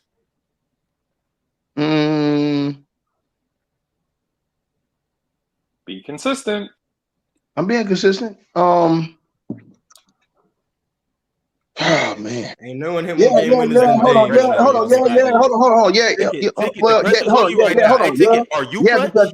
Yes, hold on. Yes, because he has a decent amount of game winners in his career. So yes. Okay, there we go. Okay, that's fine. Yeah. But when I was talking about that earlier with him and I used the winning bias because I'm saying I understand. Right. That's why I asked Ron at the beginning of this debate. Yeah, okay, I understand. If it was winning bias, I wouldn't say T-Mac. Well, since we grading their games, I gotta. If y'all giving the ball, I'm giving the ball to Mac. One shot, game on the line. I'm going to Mac. But hold on. Let me ask you a question. Even without winning bias, you've seen Dwyane Wade be more clutch. When? Hold on, listen. In deeper playoff runs, I'm not. I'm saying, but when? Hold on. You've never seen Tracy McGrady in a conference final, in an NBA final. I'm not saying that. Hold on. You can admit going deeper in the playoffs, it gets tougher. It gets your clutch is it's exponentially more important. So the fact that you're comparing Tracy McGrady, who's never been there, to a guy who's been there and been clutch in those situations. Hold on. I'm gonna ask you this question again. Isn't it difficult? Have we seen D-Wade with the ball in his hands with the game on the line? How many situations we seen him in with that? I think quite a few, no? No. Game winners? How many game winners D-Wade got in his career? Like 4, 3? 20. And how many Mac got? I don't know. I'm in South Florida. We got what we have is we got a different idea of clutch. And you can't talk about a guy being clutch and take winning off the table, because those plays. But you changing the argument now, homie. See what I'm saying? You moving it. Hold on, because I asked Ron, will we talk about winning bias? If we talk about that, I gotta go with D-Wade. You have to. Hold on. If we put winning bias in Chilltown, this conversation ain't close. Right, because that's what I'm talking about. When you talk about being clutch, you have to bring that up. Because I'm saying in moments. I'm saying in clutch moments throughout your career. I'm saying when the game was on the line and you had the ball. Like, for example, if the game is on the line, one game, and you got to give somebody the ball, you give it to D-Wade or T-Mac with one shot. That's your logic. Okay. That's the logic. Okay. Hey, the same way I asked y'all, with one shot on the line, the game on the line, you going to Dame or you going to Kyrie? Right. Are you going to Mike or you going to Larry? Are you going to? No, I'm just giving you names. See what I'm saying? Right. With one shot on the line. That shows me how you. Clutch is so. But clutch is so tied to winning. No, right? But Tracy McGrady is the number one guy. Couldn't get his team out of the first round. But you're not listening. You're not listening. Buckets when it matters. I've seen Dwyane Wade lead a team to a championship. But he did have Shaq on the team. He did have Shaq, bro. I don't know if Tracy had the same team as Dwyane Wade had, though. Tracy never had the amount of talent even if he didn't have the same amount of talent, Tracy McGrady also was on a team that lost 18 straight games. That ain't good enough, man. Hold on. We're not Chilltown. Chilltown. All I'm saying is this: when it comes time to pay the piper, and you got to choose one, that's what really show how you feel in your heart. So, for example, you can say whatever you want to say. I'm taking Dwayne Wade. You can say whatever you want to say. You can say whatever you want to say. It could be like this, right? If we had a debate right now and your life depended on it, you betting on Mars or you betting on Low? Right, see how you got quiet? See? And now you got the moment of truth. If your life depended on a Chill Town and there was a debate right now, one round between Mars and Low, who you betting to win that debate? No basketball reference. No basketball reference. No basketball reference. I got that, man. What are we talking about? Right. No basketball reference. No help. That's me. What are we talking about? That's me. Talk about it. But you stripping Low of his superpowers is crazy. I'm just saying. But Low is awesome. Ron, that's how it is, though. Ron, that's how close it is. That's how close it is. That's how you think differently. That's how you think, though. You like, damn, if it's all on the wood, I had one choice to make. Now that's really how you feel. You taking winning bias out of it. You taking the fact that this dude won the chips. Because listen, we seen Kobe Bryant win 5 world championships. Chilltown gonna tell you he'd rather give LeBron the ball than Kobe with the game on the line. That's fact. Sure, would you? I'm giving. He said he would. He said yesterday he would. To take the shot. So wait. One shot. Even when you take out the championships, I think if you just look at let's say playoff performances, I think Tracy McGrady's had a lot more duds in key games, whether it be against the Pistons when they had the lead in the series. We're not talking about it. Jalen, y'all got to stop doing that. That's not what Ron said. Ron asked y'all. He said, "Who's more clutch?" I'm talking about when we talk about clutch. When the game is on the line, do you want the ball in T-Mac hand with one possession or with D Wade hand? I see that logic. I hear you. You know what I'm saying? To me, that is the final line on who you feel like is really clutch. Because you can try to make an argument either way. But however you gonna roll. Most clutch player ever? But all you have to go by is Tracy McGrady in the regular season. But he doesn't. But Chilltown doesn't use that logic though. My point is, it's easier. I know you don't want to use winning bias, but it is easier to be clutch in the regular season when there's less on the line than it is deep in the playoffs. That was my point. Was Kobe clutch in the playoffs fluent? Sometimes. Man, you a whole in general, was Kobe clutch or not clutch? Fluent crazy as hell, man. See how they be trying to steal their argument just because he's talking one of the favorite player of all time. I'm gonna say everything about Kobe was clutch every second of every game. Well, okay, so watch this. So Chilltown, Jordan or LeBron, one shot for the game on the line. Who you giving it to? James. See? Talk about it. See? Yeah, see, he can be wrong. Hey, now hold on. You see what I'm talking about? You see what I'm talking about, Jalen? Jalen, you see what I'm talking about? So all that shit when talking about winning bias, that shit go out the window. Because Jordan got way more titles and he never lost in the NBA finals, never went to a game 6, but he still would take LeBron James with one shot. Yeah, but it's not like winning bias for the championship. We're talking about performances in the playoffs. No, I'm saying, hold on. So Jalen Carter, one shot. Jalen Carter, one shot with the game on the line. You give it to LeBron or Mike? I mean, LeBron James all day. Man, I'll take the goddamn earphones off your man. Y'all dudes lost our damn mind, man. This is disgusting, man. Ron, this is nasty. This is nasty, Ron. This is real nasty. Back to Wade. Back to Wade. Back to Wade. We know this is a LeBron Jordan thing today. LeBron Jordan thing today, but it's like, come on, like I get it. You guys are LeBron guys. I get it. You guys think LeBron's the GOAT. I get it. Like Bron is Bron. He's had more clutch moments than Kobe and Jordan combined. Come on, talking about LeBron James, most game winners in the playoffs ever. Money on the wood, everything on the line. Everything on the line, y'all. Giving the ball. You guys say like LeBron James gonna put his shoulder down, get to the rim, easy layup. You guys say most game winners ever like it's a positive. Best in the game 7 like it's a positive. That's a negative that you had to be in that position. So you don't. No, it's not. No, it is not. I hate that logic. You have to be in that position. Oh, like you talk about the Chicago Bulls. You talk about Michael Jordan like they was just smoking everybody when they was in dog fights. They was in dog fights. That game against Phoenix in 1993. That's a one possession game when John Paxson hits that shot. When they playing against Utah, when Scottie Pippen steals the basketball, that's a one-possession game when they win in Game 7. Game 6, when they playing in Utah again, that's a one-possession game. How about when they playing against the Portland Trailblazers? They're only up by 4. These are dog fights. They were down 15 points in Game 6. You always talking like these dudes are just they mopping the floor with everybody. No, they not. No, they are not. You can get angry and yell all you want, chill ticket, but it don't mean you right. You're still wrong. Last shot, I'm taking Jordan. I'm sorry. Of course you are. Take LeBron James. Easy work. TikTok's gonna agree with you guys though, because most game. Bro, this yeah, man yeah. said, hey, yo, hold on, y'all. Hey, I want everybody to hear what he just said. This is gonna do 1 million. That right there on the short is gonna do 1 million views. That man said he would take LeBron James with one shot over Michael Jordan. Come on, bro. People just seem to forget that Michael Jordan also missed shots. People have in their head that Michael Jordan hit every shot. Yes, Michael Jordan has Of missed course, shots. everybody Yes. missed shots. Yes. Everybody missed shots. But you guys everybody talk about does. Michael Jordan like he did everything. Again, he had a lot of games where Scottie Pippen saved his ass too. Again, But this is a team sport. using that he hit more game winners I'm actually is talking not for sure. you're in that situation where you have to hit more game winners. So that's not the end all be all stat of being For clutch. sure. It's not It's the end hitting all more be all, game without a winners. doubt. That's all I was saying. Sorry, Wade and Oh, McGrady. sure. I know Ron, you got one more topic or something. No.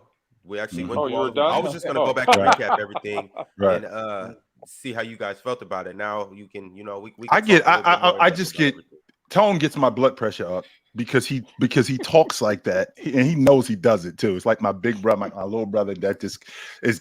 We in a car ride and he poking me in the side and stop because you know that you're doing it. And we keep talking about this dude. Like, I mean, don't get me wrong, they won, and they won. They won all the time, but they won in dog fights, man.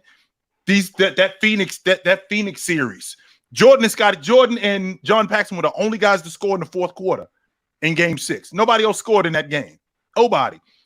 Against Seattle. That was a dogfight series. Even though they were up 3-0, they ended up almost giving it away. They play against Utah in game 6. That's a one-possession game, 88-87. One-possession game in game 6. Scottie Pippen comes up with the steal to end the game. They're in a dogfight the entire series. Same thing in game 6. Same thing in game 6 in 1998. That's a dogfight series. So the idea that Jordan it didn't have to come to a game 6, like they was just serving everybody. No, they were coming out with their luck. They were coming out rolling eyes, broken arms, all of that good stuff. All joking aside, though, that's not what I meant. I meant that you can't use the most game winners as the definition of who's more clutch because it's different situations that you're in. For sure. And you can't use that you've never been to a game 7 either, though. That's a team accomplishment. But that's what I'm saying. That's what I'm saying. Using game 7 stats to say someone's greater or more clutch than someone else, again, same thing.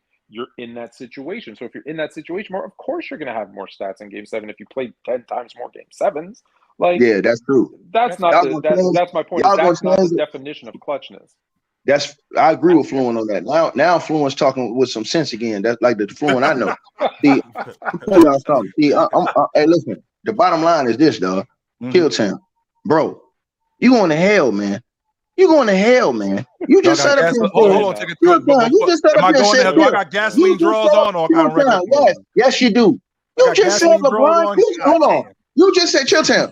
You just said with one shot.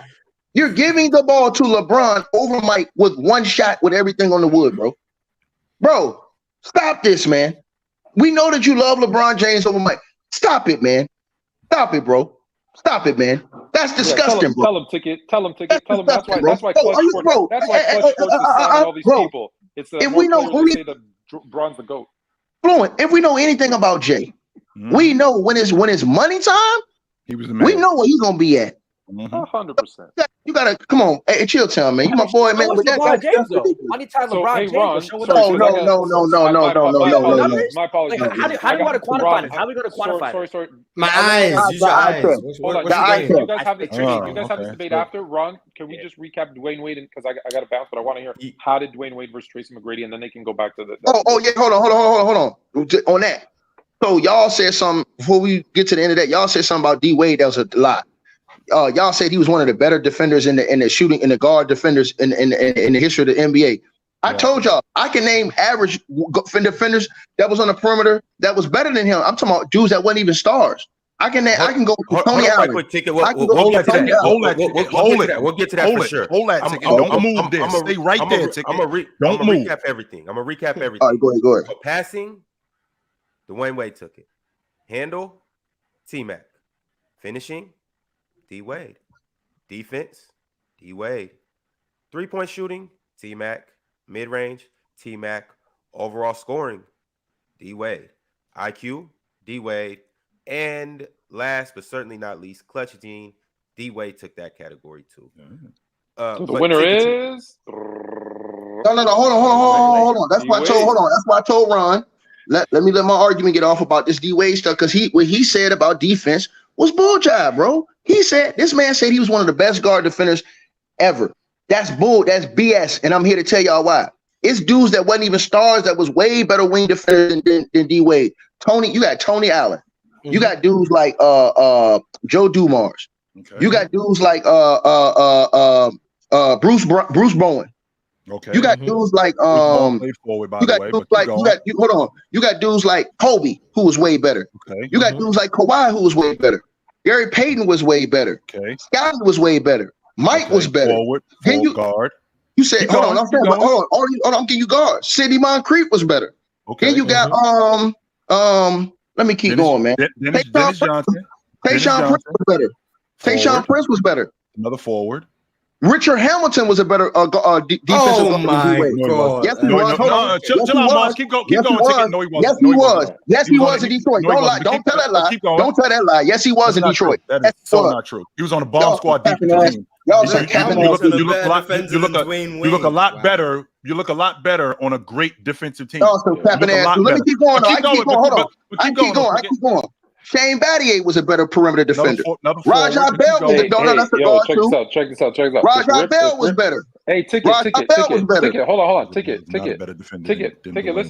Ticket. One thing. I'm just saying one thing. Ticket. If Rip Hamilton was a better defender than D Wade, he would have stopped me from leaving the stream. All right, get your ass out of here, sucker. Hey, hold on. Let me keep going. Keep going. You got Rajah Bell. This dude, hold on. I think we up to. Hold on. In terms of guards, you got Dennis Johnson. Dennis Johnson was better. Goddamn. You said Gary Payton too. Don't leave out Gary Payton.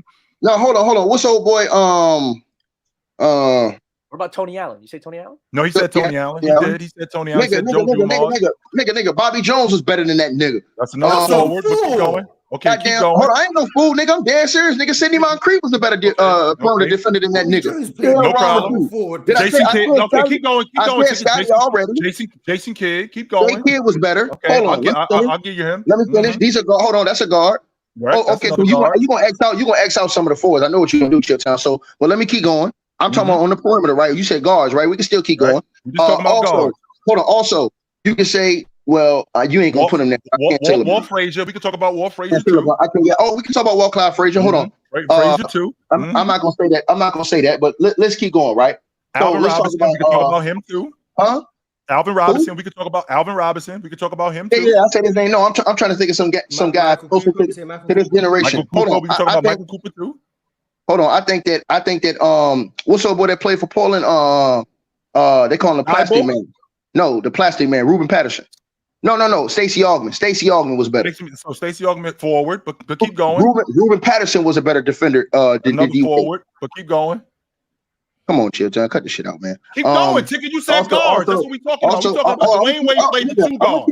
I'm gonna keep going. Nigga, hold on. Drew Holiday was better. I'm gonna keep going, nigga. I'm gonna keep stepping on your. I'm gonna keep stepping on your ass. How about Marcus Smart? You think Marcus Smart was a better defender than Dwayne Wade? Yeah, he got Defensive Player of the Year. I ain't asked you that he got the defensive player of the year. Okay. Yeah, since you want to play that game, sucker. Yeah. He got defensive player of the year. He got defensive player of the year. Thank you. Let's keep going. Hold on. Let's keep going. How about Eric Bledsoe? No. Let's keep going. I'm not gonna put Eric Bledsoe over him. Let me keep. No Eric Bledsoe. Okay. Let me keep going. How about Kyle Lowry?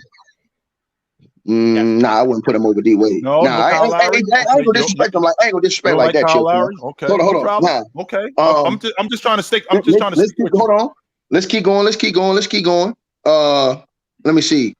I said it was a big one that I missed, Chilltown. You said Gary Payton, right? You said Jason Kidd, yeah. I said Jason Kidd already. Yep. I said Jason Kidd. Stockton. I said Joe Dumars. Mm-hmm. You did say Joe Dumars, Stockton. I said Gary Payton. Let's see. Who else we talking about? You left out Chris Paul too. I almost forgot. Lindsey Hunter was a better perimeter defender than that nigga.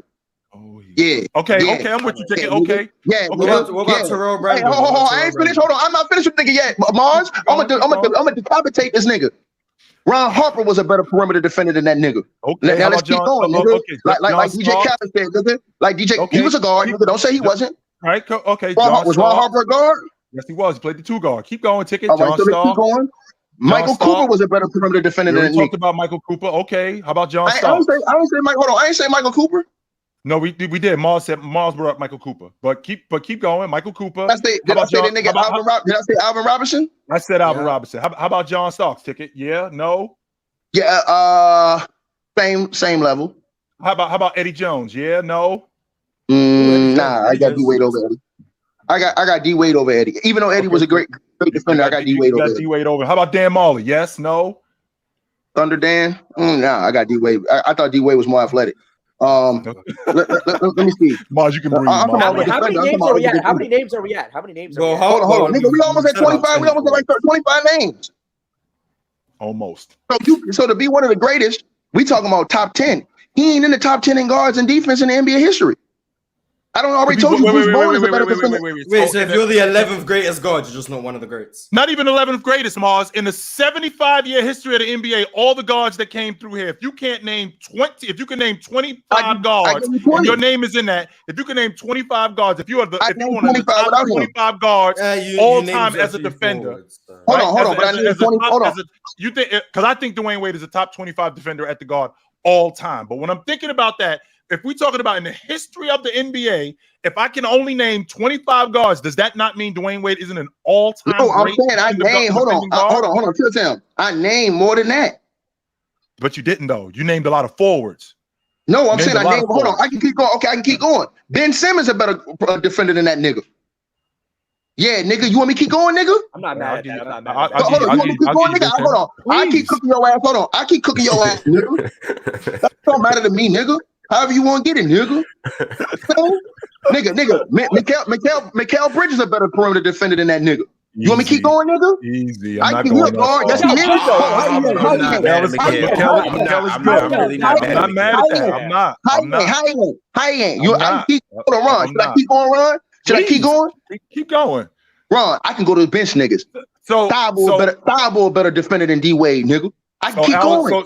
So if we doing that, Alex Caruso a better defender than No.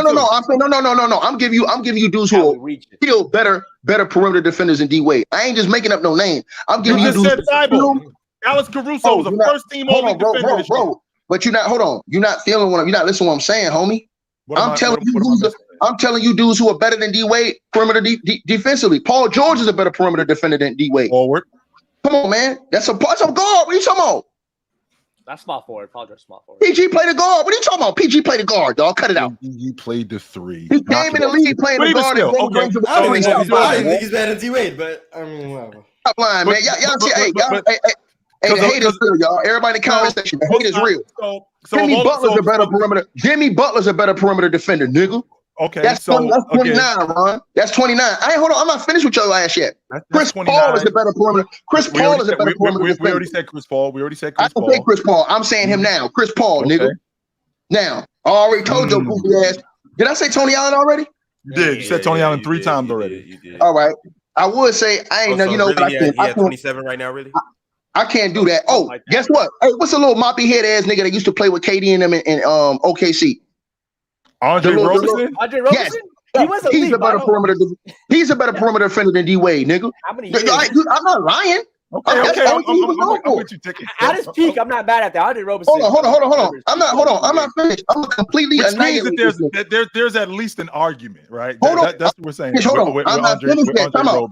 I'm not finished yet. You think you finished? I'm not finished. Okay. Iggy's a better perimeter defender than D Wade. Another forward. Yeah, no, that's guard. Cut it out, nigga. Shooting guard. Cut it out. Okay. Came in the league as a shooting guard. Cut it out. Cut it out. Okay.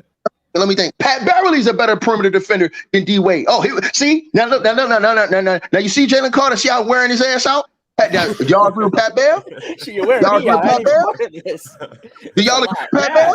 No. I mean, okay. Hold on. Let's keep going.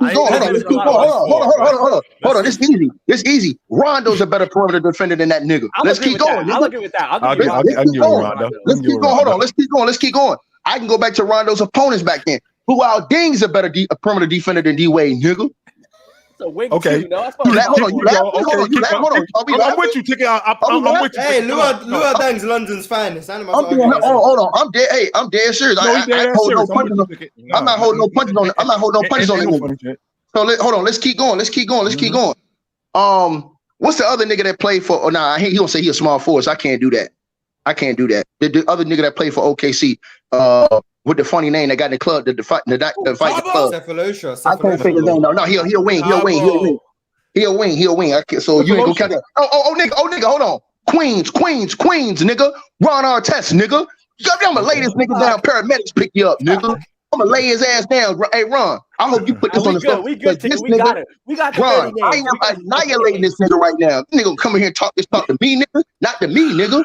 Nigga, hold on. Okay, Check it out. Hold on. I ain't finished with you, that nigga. When I cook, your ass gonna get cooked. When I cook you, nigga, your ass gonna get cooked. I'm gonna be well done. I'm not gonna be overdone. I'm gonna be well done. So let's keep going. Yep. Bro, I can make an argument. Well, you know what? I ain't even gonna say it. I ain't gonna do that to you. I'm not gonna do that because that would be flagrant if I did it over D Wade. That'd be flagrant. Even though he made an All NBA team over D Wade, I wouldn't do that. Now that was Larry Hughes. I wouldn't do that though. So let's keep going. Right? Even though D Wade was making second teams when he was making all first teams, nigga, I can go back to the Shaq and Kobe days. Nigga, Doug Christie was a better perimeter defender than that nigga. Let's keep going, nigga.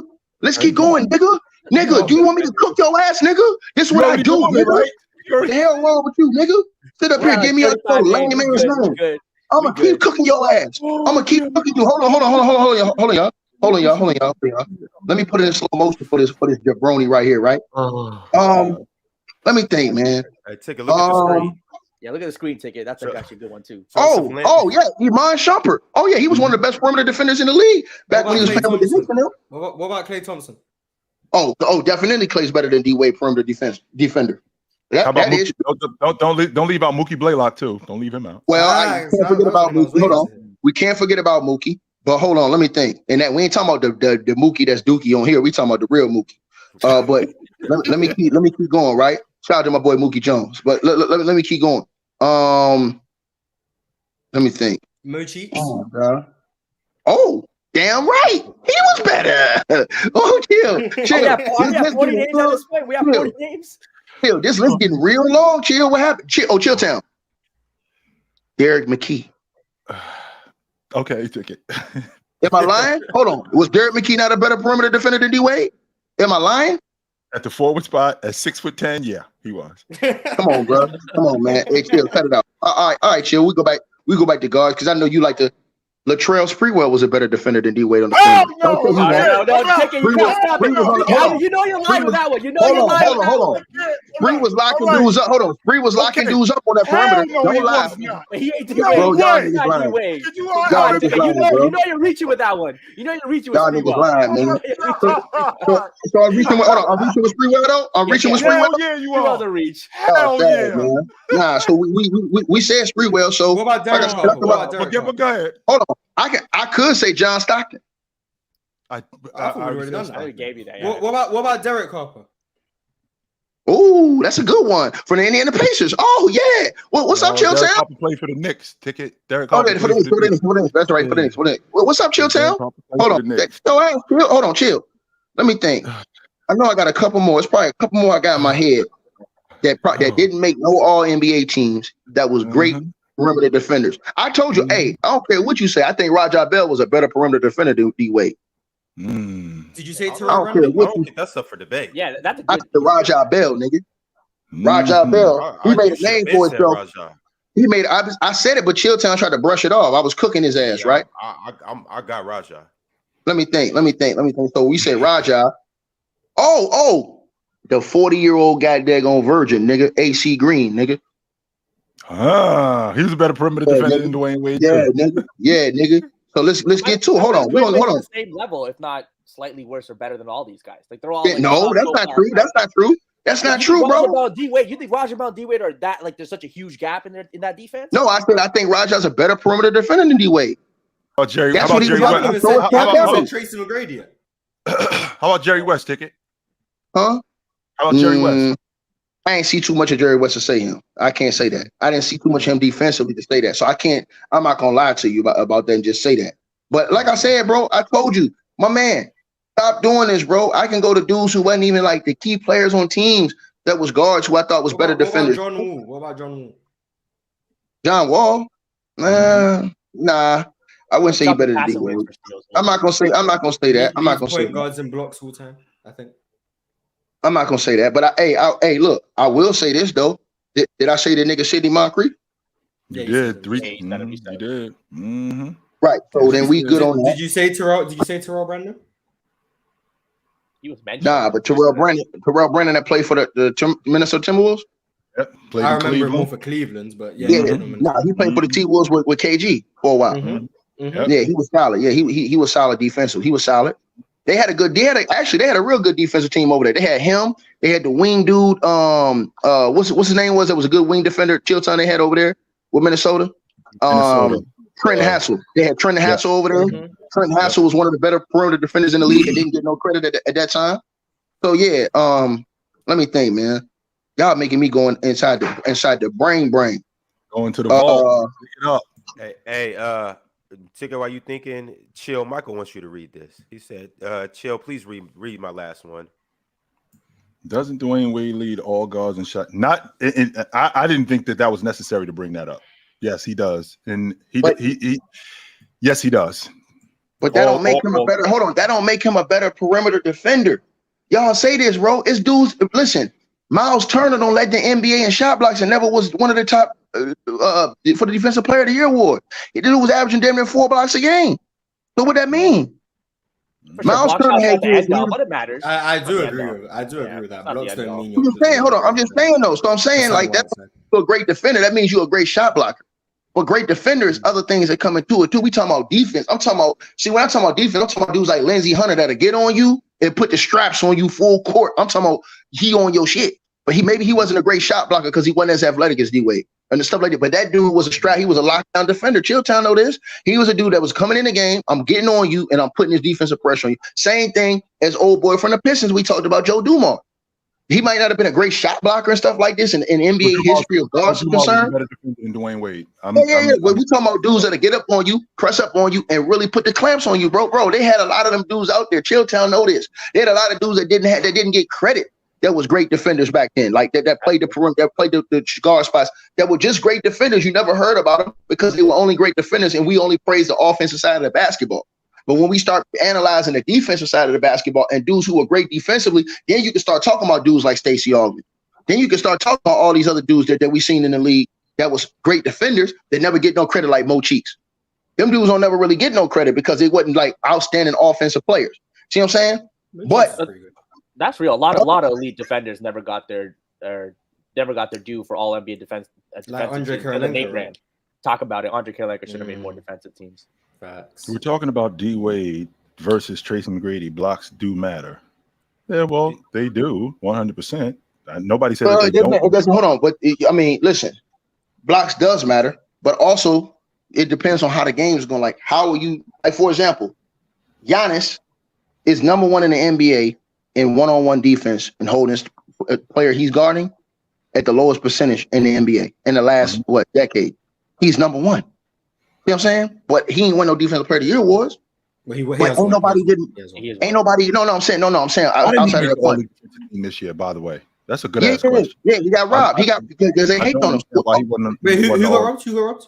Giannis. Should have won it over Triple J? Why wasn't Giannis an all league defender this season? Oh, all defensive team. I thought you were saying I thought he was in the conversation, but I definitely thought he was an all league defender.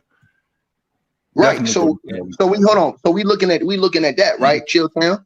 So I'm just saying, bro, you know this, Chill. You know it was guards that was nigga. What's the nigga name that played for the Nuggets? Fat Lever. That nigga would come in the game locking shit up. Yeah, we know this. As good as he was as a defender, he wasn't as good as D Wade. No, he wasn't. Bro, come on.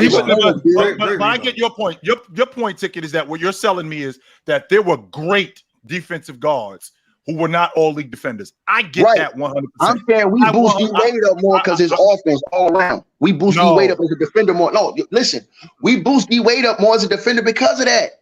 No, I can't. I don't do that. And the reason why I don't do that. Hold on. So he was a better defender than Bruce Bowen? I actually watched Dwayne Wade as a defender. He was better than Bruce Bowen? I actually watched him evolve. Was he better than Bruce Bowen? I don't think he was a better defensive player than Bruce Bowen. Bruce Bowen was a little bit more. Anyway.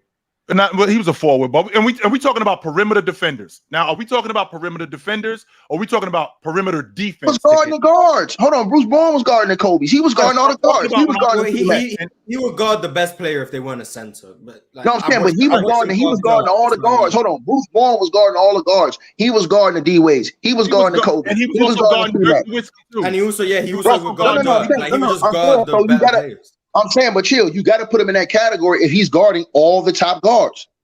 He was guarding LeBron in the finals. He the one that's guarding all the top players in the fours. It's him. And just so you know, Dwayne Wade was doing the same thing on the perimeter. He was guarding. No. I'm not saying D-Wade. Hold on, chill. Until James showed up. I'm not saying D-Wade. Chill. I'm not saying D-Wade wasn't, bro. But I'm saying if you just watching the film, bro, it's dudes that stuck out on the film defensively better than D-Wade, bro, as far as their defense. The guys that you gave me, Sidney Moncrief, Michael Cooper, Dennis Johnson, Gary Payton, Jason Kidd, John Stockton, Chris Paul, all those guys that you gave me, I won't argue that, Ticket. But will you argue Bobby Jones? Bobby Jones played the power forward position. I don't know how but he can switch off on the wings too. He did. But if that's the case, then Kevin Garnett needs to be him. Dennis Rodman, it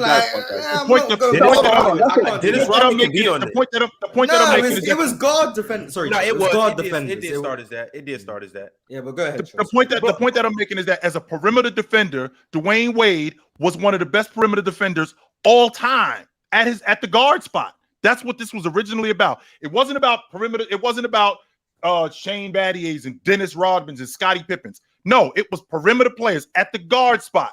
Dwayne Wade is one of the best perimeter defenders all time. Was he better than Jerry Sloan, John Havlicek, and those guys? Yes. Even though Jerry Sloan was a forward, by the way, and Havlicek played the forward too also. Chill. So when you saying he's a good defender, because when I think of D-Wade as a defender, I don't necessarily think of him locking people up. I don't necessarily think of him moving his feet and staying in front of people. And you made that point. But when I do think of D-Wade, I think of essentially like a free safety where he's cleaning everything up. He's coming getting blocks for you. He's in the passing lanes. He's in the right spots where you need him to. D-Wade also was pretty good at taking charges as well too. But when it just comes to being a perimeter defender and moving your feet and cutting guys off, I don't necessarily remember D-Wade like that. But I do. You do? And the reason why I do is because of like what we just got finished talking about, his ability to block shots. So that means that when I get beat, because you know how good guys are offensively, when I get beat, my ability to recover when I get beat and get to shots, contest shots. Now, the fact that Dwayne Wade blocked the most shots in NBA history at the guard, that's compounded by the fact that how many shots he actually contested and made guys shoot off balance, made guys take bad shots. So when we're talking about Dwayne Wade, who is chasing off the screens, I think about stuff like that. When we're talking about Dwayne Wade helping off the screens, when we're talking about Dwayne Wade just one-on-one, staying in front of a guy, Dwayne Wade was elite. Was he better? Hold on. Was he better than the boy from New Orleans right now that you was on ESPN saying that he was going to be the defensive player of the year? Is he a better perimeter defender than him? I love Herb Jones. Yeah. Good sound. Let's get to it. I will agree with what Tickets are earlier in terms of at this stage of his career. Herb was a little bit better. Now, will Herb be a better if Herb didn't play anymore? Don't cap. No. I ain't saying that. I said don't cap. Your ass is on ESPN. Talking about right? Yeah, I can see Herb being the defensive player of the year this year. Don't cap. I got on tape on that. That is correct. But with that being said, Ticket, if he stopped playing today, he is not a better defender than Dwayne Wade. Because again, I'm not. See, that's what you're doing. I'm not asking you that. I'm telling you to look at. Hold on. I'm telling you to look at the two dudes, and you tell me who you think was the best defensive player. Strictly off the eye test. It's Wade. It's Wade. Better than Herb Jones? It's Wade. Yes. It's Wade. Now, with that being said, Ticket, it can't just be that. Like I'm walking up to a park. This is what I hate when we had this conversation where we just walking up to a park. He nice.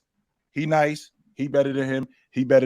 It's not that simple. The reason why it's not that simple, because I got to see you do it And I got to see you do it for a long time. I don't just got to walk up and just watch you handle the basketball or watch you slide your feet and go, he got better footwork than him. Well, how does that apply? How long was D-Wade an all-world defender?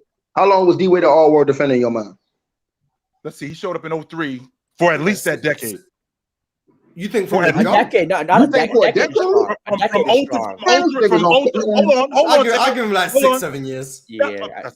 If you let me finish. My fault. From 2003 to when he started slowing down, which I'm going to say like 13 was when he started slowing down, I think. 13, 14 is when he started slowing down. Wade had a 6-7 year stretch where he was one of the best.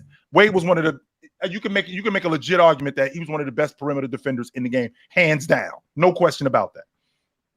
I agree. Yeah. 6-7 years. Some of those years, injuries really kind of held him. Herb gonna do that. Herb gonna do that.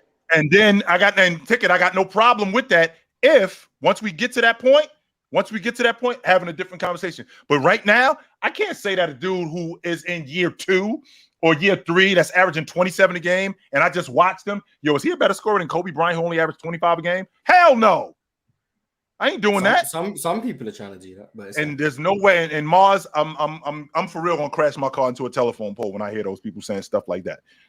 Ja, one of the best scoring point guards ever. The dude is in year 4, averaging 27 a game. Can we let this dude turn into whatever it is he's gonna turn into first? Anyway, Ron. Let's get to the super chat. Hey, that was this whole last hour. It's been elite basketball talk. I've been feeling it. We came with it. Jalen, you know what? We needed that. We needed a point guard up here to help facilitate. There we go. Maybe we could convert that. I might hit up a shooting guard play. Maybe become small for. You better shout me out when I come to one of your shows too. You better shout me out. You better act like you know me when you see me. I got you. All right, here we go. Teddy Hart with the super chat. He said average players make better execs and coaches than stars because their basketball outlook is based more in strategy/logic due to their days of having to find strategic ways to stay in the league rather than strictly self-ability. That's fair. I think it's that. I also think elite players maybe have higher expectations about the players because of what they were able to do on the court. Yeah, because they don't understand why other people can't do what they can do. Yeah, exactly. I was just about to say what do you mean you can't go up and under and hang in the air for 6 seconds to make a layup? I could do it. Prime example would be a guy. I don't know if you ever heard of him. Mars. His name was Bo Jackson. Bo Jackson is baseball? Bo Jackson. And just football, so you know, he also played pro football in the same season. And Bo Jackson was doing stuff like, he did. He played pro football and pro baseball. He was doing stuff like running up walls. And Bo Jackson is looking at you like, yo, you can't do that. No, Bo, you the only one who can do that. Can't nobody else. I'm sorry. You and ninjas. Those are the only 2 people who can run up walls. Can't nobody else do that except you 2. So when you got a great player like Jordan who expects you to do what he does, expects you to give that effort, expects you to be that talented, more than likely it's not going to work because, my man, I'm not that good. I'm never going to be that good, ever. Pimp named Slickback said, not sure what Myles Turner's looks has to do with anything. Chilling Ticket, why would you guys care unless it hurts your masculinity? Also, Ticket, sounds like you're advocating a hate crime. No, he is not. Okay. He's not doing that. Yeah, you're reaching with that one. Yeah, that's goofy right there. Number 2, when I think about the influence that people have, that's what I'm thinking about more than anything. It's not necessarily, to be honest with you, Mars, if you want to rock certain clothes, if you want to drive a certain car, that doesn't bother me nearly as much as how it influences what other people think. You think Myles Turner's influencing people? So, hey, Mars, you know how the tool that the internet is, and you know how big of an engine. Okay, so let's say hypothetically, I pulled up to a show wearing what Myles Turner wear. You think I'm influencing people? Maybe, Mars. It depends on how people look at you. No. I don't think Myles Turner has the reach of someone like obviously an Allen Iverson did. Right. And and with his fashion choice, like I said, 2023, people are dressing however they want to dress. Let them be. I understand. Like I have friends who when they see a guy dressed like that, they just don't, they don't mess with it. Guys, that's to them, whatever the case may be. But again, let whatever people put whatever they want.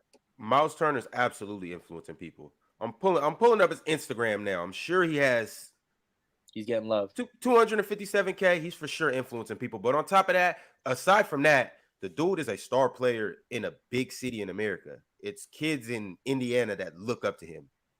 So I would say Just like when Russell Westbrook. It's Just like kids when in Russell his Westbrook. hometown. I that highly look up to him. doubt Myles Turner is changing how people dress. I'm not gonna lie to you. And I'm even, just even saying if he has is, influence. I don't know how big his dressing has to do with people, but that's the what point, he does. right? What he does influences. Myles the Turner next is not about to generation. change some little kid named Tommy how he wants to dress because Myles Turner wore this. I don't I know. don't know, Somebody Chicky. might I wanna wear don't know, scarf. Mars. And if your kid's that easy to be influenced, I'm 100% natural confident. I saw selection needs to do Kids it. are 100% confident. I saw Kristaps For the record, Porzingis. like I've seen that outfit like hundreds of times at like different. If you go to certain different types of parties, Yep. you know, golf venues, whatever the case would be, pink pants, white shirt with a Yep. little escort on your neck. I mean, it's a lot more common outfit than you guys make it out to be. I think like it's not some crazy. I think it's because his legs were crossed. Everyone went in uproar because I think he looked. I pretty just Nah, think it's taking them clothes. What type of parties you going to, Jay? I'm just thinking he looked maybe somebody else might be able to pull that off. He just looked wild wearing that. That's to probably me, it my, looked like a pretty normal outfit. To be that's honest, probably What my type issue of with party? it.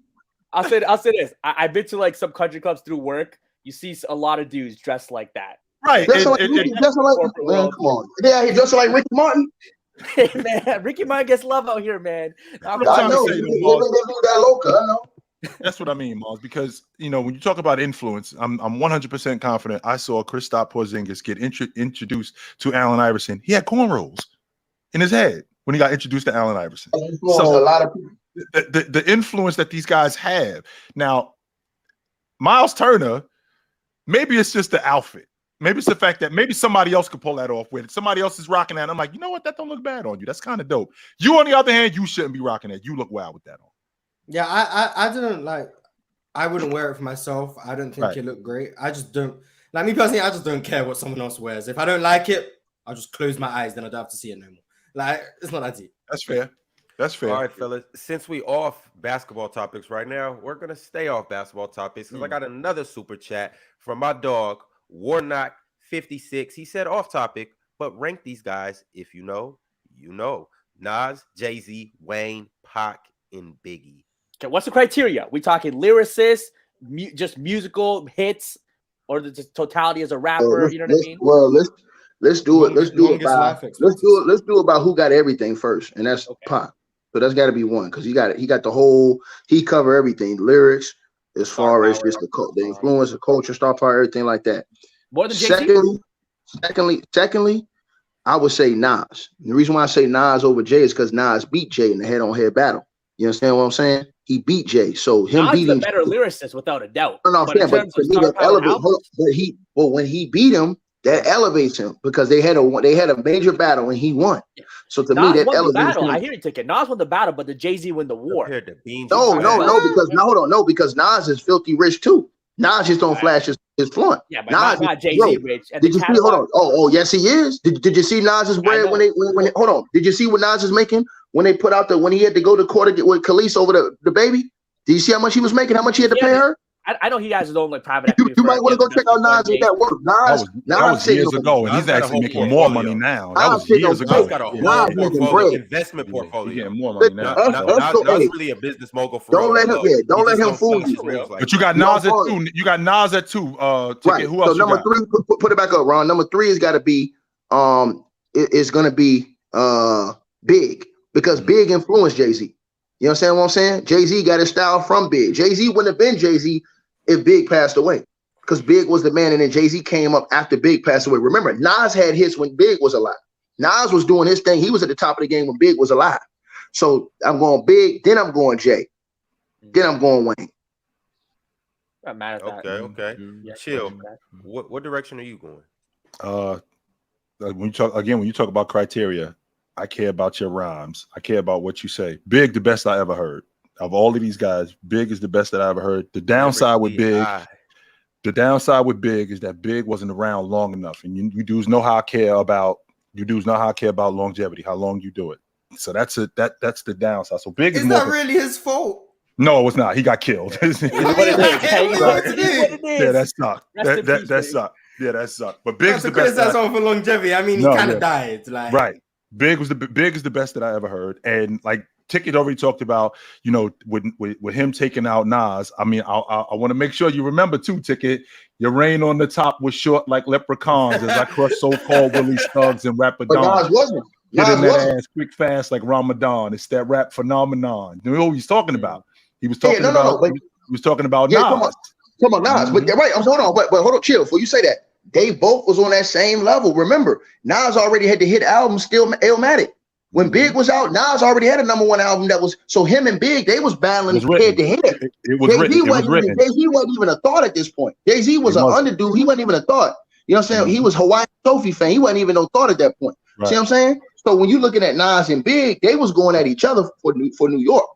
So Nas had already had the #1 album on the street. Right. You know what I'm saying? Illmatic. You feel what I'm saying? Illmatic might be the greatest rap album of all time. So I got Big at 1. I had Nas at 2. I had Pac. Right. I had Pac at 3 because Pac was revolutionary. I mean, Pac could drop a hardcore rhyme and then drop how versatile he was with dropping Dear Mama, which my brother played that at his wedding. He was dancing with my mother. So I mean, Pac was revolutionary. Jay and then Lil Wayne. Lil Wayne was dope. But why you got Pac lower than dudes he beat? Pac beat those dudes. Not only did he beat those dudes in sales, he beat those dudes in the battle. Here's the difference, though, Ticket, because when you talk about beating them, Big decided not to get what it was going to be, and that was one of the. First of all, he had nothing to do with that. Let's get to the bottom of who shot you right now. I disagree. He had nothing to do with that. So if you go back to 1994 and go listen to Mary J. Blige's album. Mary J. Blige got a skit on that album with both Big and Keith Murray, where you'll hear Keith Murray, check this bubonic plague in your head, back, chest, arms, and legs. That's from Who Shot You in 1994. Now, Pac got shot in December of 1994, which was 8 months before Mary J. Blige's album dropped. It had nothing to do with Big. No, I didn't say that. I'm talking about Big's track. I'm talking about when he came back to Pac. Remember, Pac came out and dropped it. And when Pac hit him up, that tore everything in New York up at that time. Mobb Deep, all them dudes. You know what I'm saying? Right. So Pac dropped something that eliminated all these cats off rip. So to me, he beat one. And then, like I said, Nas and Big was going at it, but Nas, he was popping when Big was out. But the thing was, Nas lived longer, saw more success. That's why I put Nas over Big. And I put Big over Jay because Jay got his whole style from Big. You understand what I'm saying? And Jay would have never been Jay if Big would have never passed away. Jay would have never rose like he did. Jay took that when Big passed away, and then when Pac passed away, and then that's when he came up. He didn't never go through them dudes. Nas was battling with Big and Pac. Fake Thug, No Love, You Get the Slug, CB4, all that was for Pac. Remember, so he was going at Pac and he was going at Big. You understand what I'm saying? So, like I said before, man, to me, I understand I understand you putting Big up there. I don't have no problem because I thought Big was a monster too. You know what I'm saying? But you got Pac 3? Come on, man. That man said, first off, touch your trick in the click you claim. West side, how we ride, come equipped with gang. You claim it, but I touched the wife. I had a lot of hate for Pac. Oh, have mercy, man. I did. I had a lot of hate for Tupac. The reason why is because I felt like he was the reason why Big was killed. So I had a lot of disdain for him until I heard one of his songs in 98, 99. And then I was like, wait a minute, yo. Pac is dope. And then I started listening to him again, and I started listening to the stuff that he was talking about. I was like, yo, this dude is fire. I gotta get off of that. Those two dudes was involved in some nonsense that ain't had nothing to do with them. And I had to get off that hate that I had for him. And Pac is definitely one of the best rappers that I ever heard, ever. 100%. Hold on. To the dude in the chat room that said how Lil Wayne come last. Man, Lil Wayne couldn't stand in the room to them dudes. And I watched Lil Wayne since he came up. I watched Lil Wayne since he came up talking about, I ain't terrified of nothing. I'm young, wild, crazy, and disgusting. You catch a brother coming with an oven by his stomach. I remember all that. To then when he went and took Gilly the Kid flow and started doing the different type of flow. So he switched up from when he came out with the big timers to then when he went to his little own solo albums after The Block Is Hot and all that stuff came out. So man, cut it out, man. When we talking about and that album was classic in my opinion, Lil Wayne's first album. But when you putting them on dudes a level of Nas, Pac, Big, he come under them dudes, dog. Them dudes was all bred under those dudes. You know what I'm saying? That's why I told y'all, bro. To me, we always got to give love to the innovator. You understand what I'm saying? The innovators of this. Same way that we don't even put the dudes that influence the Bigs, influence the Nas and all those guys. We ain't even got them up there. You know what I'm saying? But at the same time, since these dudes took it to such a Right, since these dudes took it to such a high level, you feel me? Like me personally, I would put 50 over a guy like Wayne.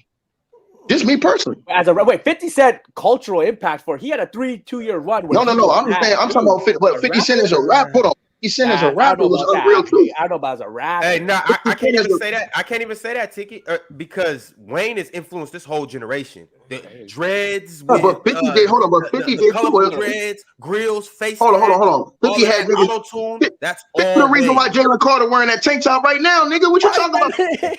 Hey, 50 Cent had everyone wearing oversized basketball jerseys. You know, the air. 50 got influence for sure, but when it comes to like the actual music industry, Wayne, all these guys is Wayne. Wayne has the most. Wayne might have the most crossover hits out of all these guys. Nobody was doing what 50. Nobody was doing the numbers 50 was doing at that time, bro. I'm not arguing that. And 50 came in a golden era where CDs was at an all-time high. So so was Wayne though. Wayne was there too. Nah, but check this out though. Wayne wasn't dropping CDs. Wayne was dropping mixtapes. No. Wayne revolutionized the game too. When he started dropping mixtape after mixtape. At that time, Wayne had already came out before then. Remember, Wayne was with Damian with the Hot Boys, man. 50 during that time. Huh?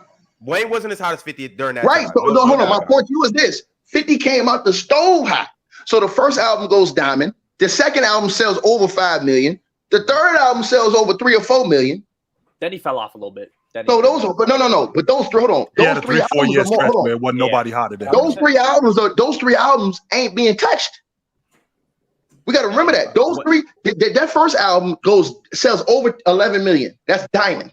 The second album goes over 5 million. That's insane. Then the third album goes over 3 million. You see what I'm saying? So those right there, Wayne didn't have no album that went over 4 million. Wayne, he for sure didn't. But if Wayne wouldn't have been dropping mixtapes, and if during that time he would have dropped the album, it would have went ballistic. Would it have outdone that? I don't know. But Wayne got okay, so I gotta look at what his first album did. His album was, I gotta think about Wayne's albums. The Carter. I got no. The Carter was that time. We need some music reference. We need some music reference. Yeah. Hey, Ron, the Carter did great. I ain't gonna say because the Carter was a hot album when he came out with the Carter. That's when he started. I am the Birdman Jr. Yeah, all that. Like when he was rapping like that. Like I ain't gonna lie, but bro, 50 man, bro, we talking about a monster, man. Bentley is Lord Dream. He's not the agenda. The hood don't make a nigga hard colder than December. What you call it? That's that super chat that you just had up a second ago. There's a reason why he became that, because if you remember, Ja Rule was it. Facts. Ja Rule was it, and 50 went after him. So there is no how big a deal. In fact, that's what made 50 a big deal. I'm going after the head honcho. I'm going after the best rapper, and he went after the best rapper and annihilated him. He stayed away from Eminem, though, Smarley. He stayed away from Eminem because I was he was with him. He was with him. Eminem was the biggest rapper in the world from like 99 to 2002. He was probably the biggest rapper in the world. But I'm saying he was with him. He ain't gonna go against him when he's with him. He was already with fellas, though. We gotta progress the conversation. We gotta move on. But Jalen, I know you make music and whatnot, so I do want to hear your top 5. And go ahead and Okay, yeah. So for the record, I'm more of an R&B head. No. Plug yourself right quick. Let them know where they can hear your music. Yes, sir. You can believe my music. Jalen Carter Music on Instagram. Jalen Carter on Spotify. We bring back that real soul love music. We talking Usher, old school Usher vibes. We talking Jodeci vibes. We talking Boyz II Men vibes. Baby Genuine. Yeah, baby making real love music. Not that skirt. Waggity Scooby Dot we hearing these days. Some real soul music that's timeless. Check it out. New song, Crying in the Rain, coming out soon. Doing a music video for that. Are you actually crying in the rain? Facts. That's the music. Yeah, we're gonna be in the rain. Doing our thing, you know what I mean? Yeah, doing our thing with that. So it's gonna be good. Look out, y'all. Check them out. Man, y'all talking about I'm using reference. Man, ain't anybody using no reference, bro. We learned this from our head, bro. That's in your brain, dog. We grew up in that era, bro. Top 5 though, right quick, Jalen. Who you got with these 5? Yeah, top 5. I think I'm probably gonna go with Jay-Z first, just the longevity that he's been able to do for. Second, give me Nas. Give me 3. Give me Pac, Biggie, then Wayne. Nice. All right. Mars, you just so real quick, just so you guys know, the dude that was talking to Ticket about us using reference. We didn't have GPS when we was kids. We had this big ass book. That was a map. That's how we had to figure out where we was going. Or we tried to get there and got lost and then figured it out. We don't have basketball reference back then. We don't have none of that stuff. We had to go off the top of our head and figure it out. I'm not using it now. So kill that reference knowledge. So kill that reference stuff. Now, don't get me wrong. I do have the ability to go back and I'm able to check some stuff. I can do that. But for the most part, this is where it is. Facts. What you got, Mars? I only listen to Taylor Swift, so. Taylor Swift, man. Hey, Mars, just so you know, while you just so y'all know, I did not know how big a deal this chick was, Mars. She's coming to Wembley next year. I already got my Y'all, tickets. hold on. Let me get this right. Already got my tickets. She's gonna have the highest grossing tour of all time. She's gonna have the highest grossing tour of all time. And I'm gonna be there, and I'm gonna be in the crowd. What type of music she make, bro? You like you're getting cooked by a guy that listen to Taylor Swift? That's crazy. She like a when you talk like Beyonce and chicks like that, she a bigger deal than them chicks. She sells. I'm saying, but what type of music? No, I'm saying what type of music? She a top 40 chick. Oh, that's what she is. I'm sorry, Ticket. She started off as a country girl, and then she a top 40 chick. Yeah, she a top 40 pop. Yo, I ain't realize how big a deal. I ain't realize how big a deal this chick was. She is. She has the most sponsored tickets in the world. Like she has seats that sell for $3,000-$4,000. If I was just hold on, that's Mars. I went broke getting my tickets for Wembley. Mars, that's their problem. See, that's Mars' problem right there. Mars, you need to get on some Keisha Cole. You need to get on some goddamn. You want to listen to some girls? You need to get on some Summer Walker. You need to get on some you need to get on something else. Taylor Swift, to be honest with you, Mars, Taylor Swift actually had me humming. She got bangers. You need to go back and listen to Mary J. Mars need to go back and listen to Mary J. Hey man, Love Story, You Belong to Me. Those are some bangers. Go back and listen to Mary J. I got some Taylor Swift playing in my ears right now.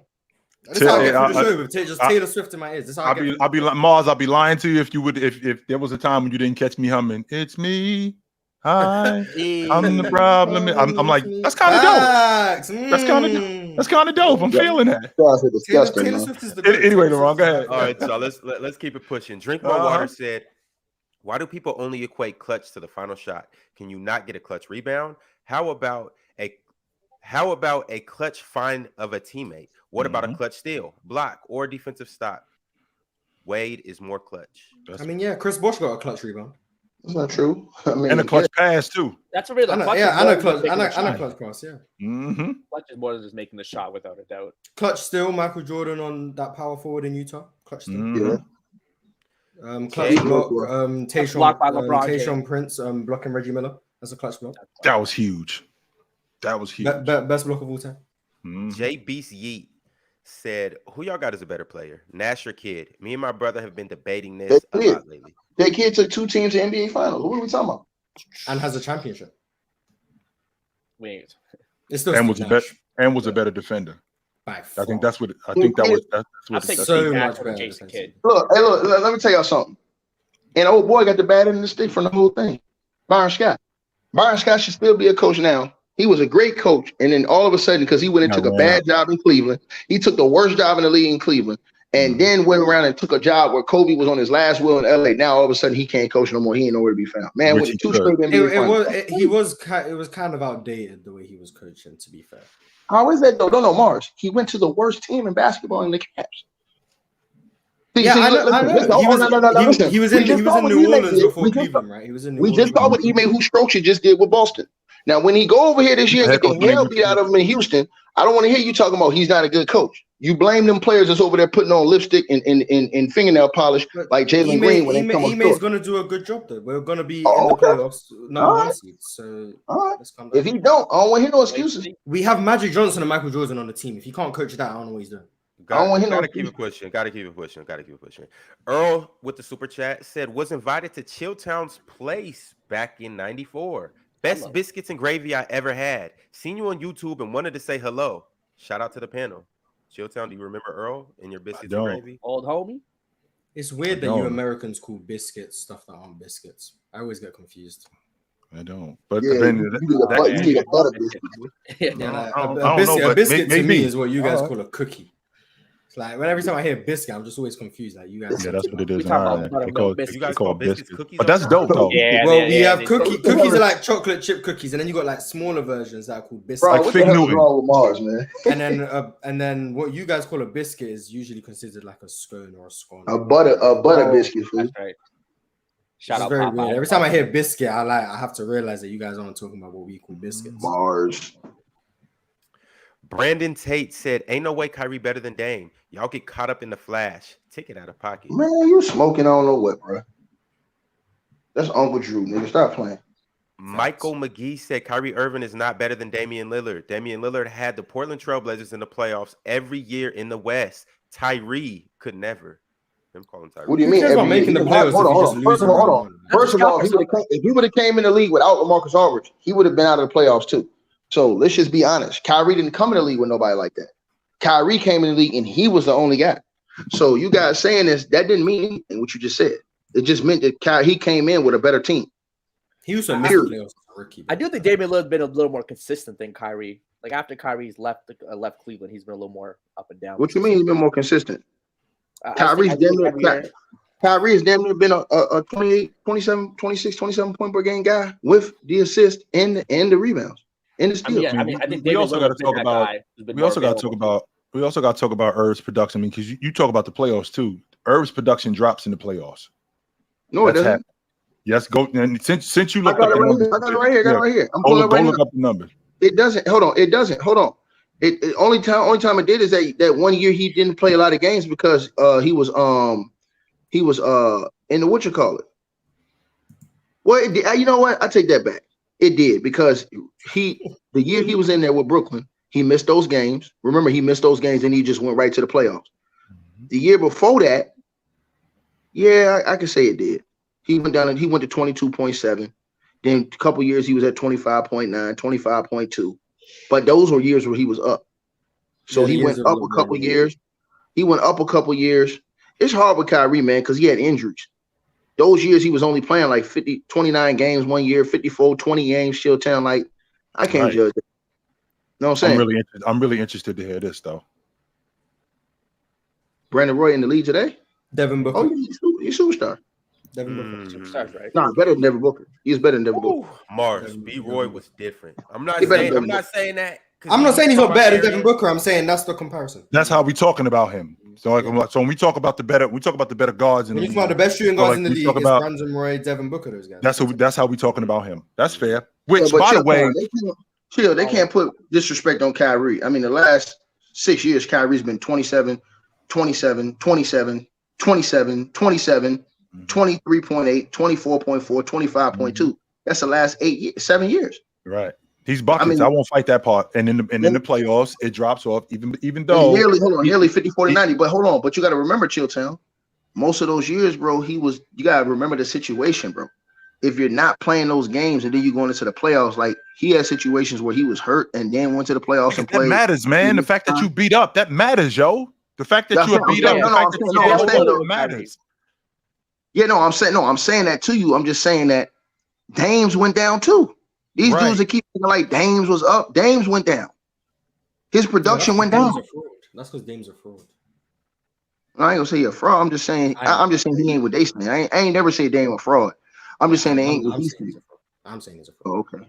To answer this question right here, I think Wemby's floor is a 2 or 3 time All-Star. Maybe one All-NBA, maybe one All-NBA team, two All-League defensive teams. I think his ceiling.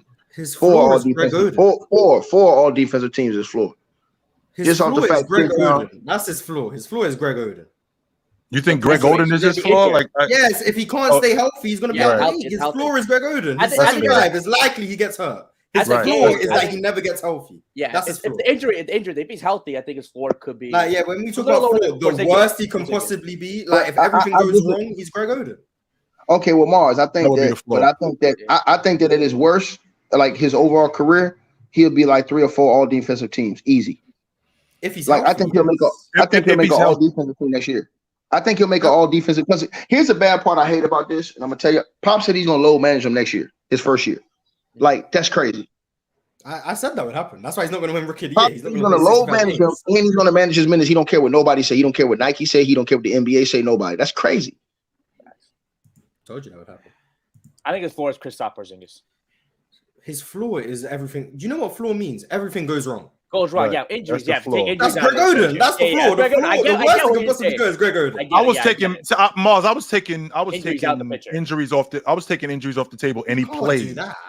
That's what I was thinking. I'm thinking. Oh, he no, play- we taking injuries off the table. Then if he's healthy, what's the worst he's gonna be? Well, if he's healthy, this is what I'm thinking. But if he's healthy, what's the best he's gonna be?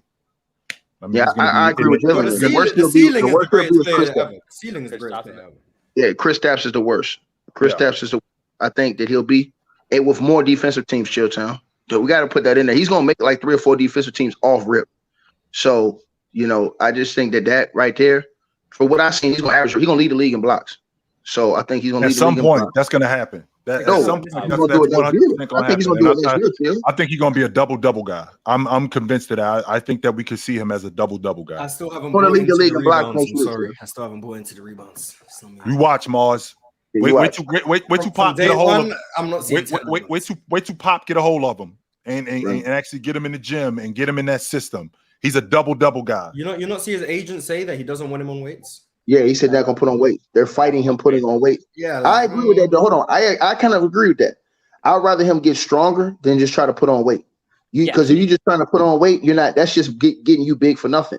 You want to be stronger, but be able to do what he can do now. So I don't want him to change. Like look at KD. KD got stronger, but he didn't put on like all this crazy weight. Right. Like I'm trying to be Hulk Hogan or some shit. You know Like what I'm saying? Giannis did. Like yeah, Giannis. we're not asking He him don't to be gotta look honest. like that. I do No. think he has to. I think he needs to fill his frame. That's what I'm saying. I think he needs. He to can fill his out a little bit, but keep his flexibility. He's gonna do that, Mars. He's gonna do that by normal.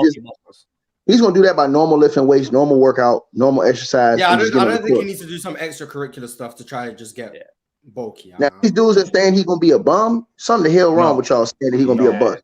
Like Mookie, you my guy, shut your channel down, bro. Y'all saying this dude's gonna be a bust and all this other stuff, bro. That's insane, bro. The dude got skills coming into the league. We said this, I've said this before. He's got a better jump shot than all those guys. He's got better touch around the basket. And like I said, bro, he's just talented, man. So, European guys the foreigners are taking over. This is just the truth.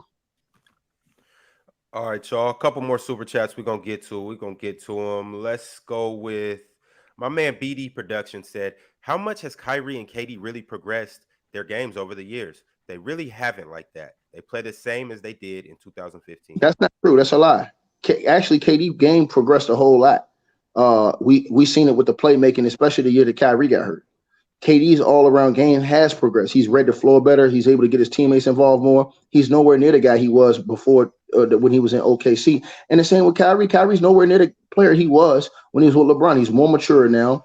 He has a better efficiency all the way across the board. He's a good basketball player. Kyrie, you just ask about the off-the-court stuff.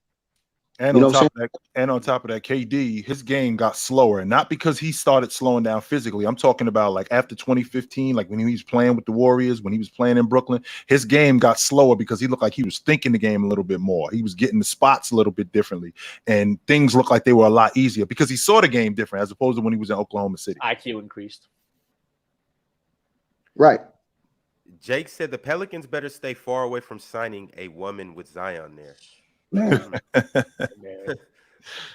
Bro, you heard what Zion said, we all know Prince was freaky too. That's fact. Prince got away with a lot of interesting stuff. Yeah, but Prince wasn't in the NBA for us to be looking at. That's fact. Wasn't he more influential? Some dude named Jalen Carter said, I'm gonna pull up to defend some of my logic. Tracy McGrady at his peak was a better scorer than D Wade, but D Wade was the more complete player.